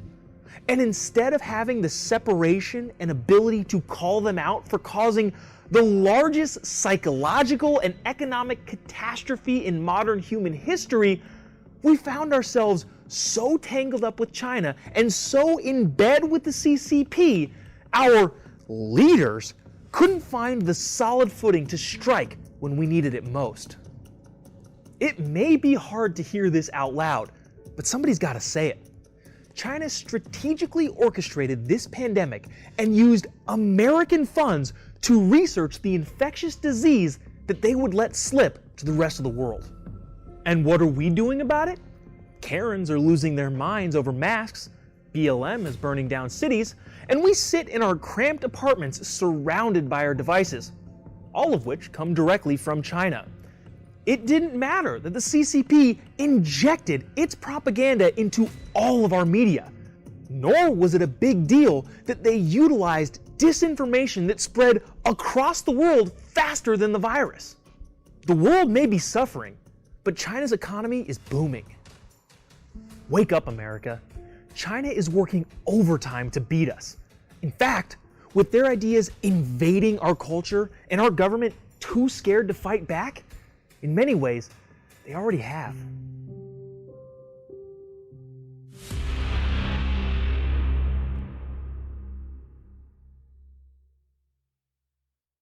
I know I'm going to get roasted. I know it. But this is what happens when two really lazy adults have 4 kids and don't clean up after themselves because, yeah, it's a mess.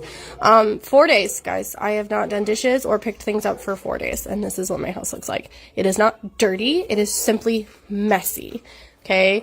And so that's what I'm going to do today. I have to ask, is she right that this house isn't dirty, it's just messy? Do you like when people show how their homes look on social media when they're not all picture perfect, or does it give you severe anxiety? I saw that on TikTok and I just had to show you.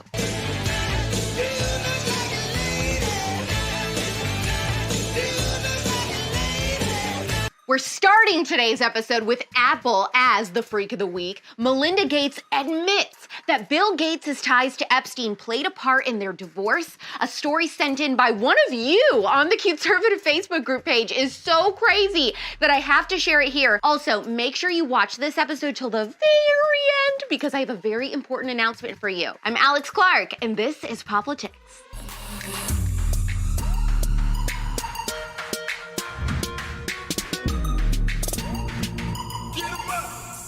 Benjamina, he's a tiny little squirt. I said certified freak. 7 days a week. Freak of the Week is starting us off today. Apple has puffed out their chest and proclaimed that they're taking a moral stand and stopping sales of their products in Russia due to the invasion of Ukraine.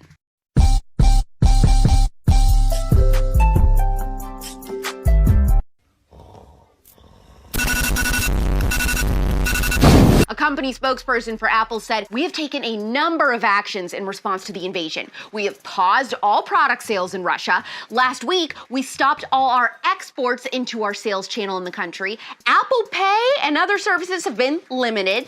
RT News and Sputnik News are no longer available for download from the App Store outside Russia, and we have disabled both traffic and live incidents in Apple Maps in Ukraine as a safety and precautionary measure for Ukrainian citizens." That's not your job. Do you know what your job is? Let me tell you what. I don't know what the right answer to this conflict is, but I do know that these types of measures from companies like Apple and even sanctions are wrong. Russian citizens who this is affecting are not responsible for the actions of their government. I'm not a fan of sanctions that starve and hurt poor people. They don't stop Putin from selling natural gas, and now these innocent people can't bank or get food or buy a phone. Apple pausing their services in Russia does nothing but hurt innocent people. Pouring vodka down the sink does nothing, period. If we want to affect Putin, we stop purchasing all natural gas from Russia completely. Apple can cry me a river with this performance pretending to care about human rights. Did they ever pause their services in China? No? Then they can suck my dick. Yesterday, Melinda Gates went on CBS This Morning with Gayle King and admitted that while multiple things played a part in her asking for a divorce from billionaire Bill Gates, his relationship with Jeffrey Epstein was certainly one of the big ones. She told Bill that she didn't like his meetings with the pedophile and human trafficker and made that very clear to him. Is it true, sir, that you have what's been described as an egg-shaped penis? Melinda told Gayle that she met Epstein one time because she wanted to see who this man was. She said, "I regretted it the second I walked in the door. He was abhorrent. He was evil personified. My heart breaks for these women." Especially since Jeffrey Epstein didn't kill himself. That's awesome, yeah. I wonder if Melinda thinks Bill was procuring kids with Epstein and she just couldn't trust his claims that he was just friends with him. Who? Him? Who? Him? Who? Him? Him? Who? Me? I almost died when I saw this post in the Cute Conservatives Facebook group from one of you. If you are new and you didn't know, there is a private Facebook group for fans of politics in the spillover where we all talk and connect. And once you join the main group, there is a document pinned at the very top with a master list of all the Cute Conservative subgroups that you can join based on interest or geographical area. And now, the nations of the world, brought to you by Donald Trump. United States, Canada, Mexico. The post I saw said, "I was at the post office today and there was a girl in line in front of me. She had a mask on, but I am guessing her age was 18 to 20. I could see she was finishing filling out a form or application, and then she put it in a letter-sized manila envelope and just pushed the metal tabs, no licking it or using tape to secure. When she got to the counter, she told the postal worker that she wanted to mail it. He looked at it and was like, well, you have to fill it out. Her envelope was blank. Her response was, "It's my first time." He had to tell her and show her where to put the address for the place she wants to send it to and where the return address goes. She sounded American and she didn't sound or seem like she had any intellectual disabilities. She had just never mailed anything ever before. We just got a letter. We just got a letter. We just got a letter. Wonder who it's from. Gen Z cute conservatives, have you ever mailed something? Have you never mailed something? I mean, would you even know how to? We're all waiting with bated breath to hear from you. To my haters that thought I wouldn't do this, to my doubters who thought that this wouldn't happen, there will be some naysayers, but we did it. Have you ever wanted to talk to someone from the FBI who profiled serial killers? What about some of the most famous cases in American history, like Michael Jackson, John Benet Ramsey, and the Clintons? Former FBI profiler and writer for Criminal Minds, Jim Clemente, is our spillover guest this week. The episode is out now on Apple Podcasts and Spotify. Subscribe to The Spillover and leave that weekly 5-star review to support the show. You can watch the episode with Jim on the Politics YouTube as well. Heart this Politics episode. What did you think about that woman's house at the beginning of the show? Normal mess or super concerning? If you're Gen Z, do you know how to mail something? And if you've listened to The Spillover already, what did you think? Share this episode to your stories and hit the save button. We're back March 15th at 4 p.m. Eastern, 1 p.m. Pacific. This is very important.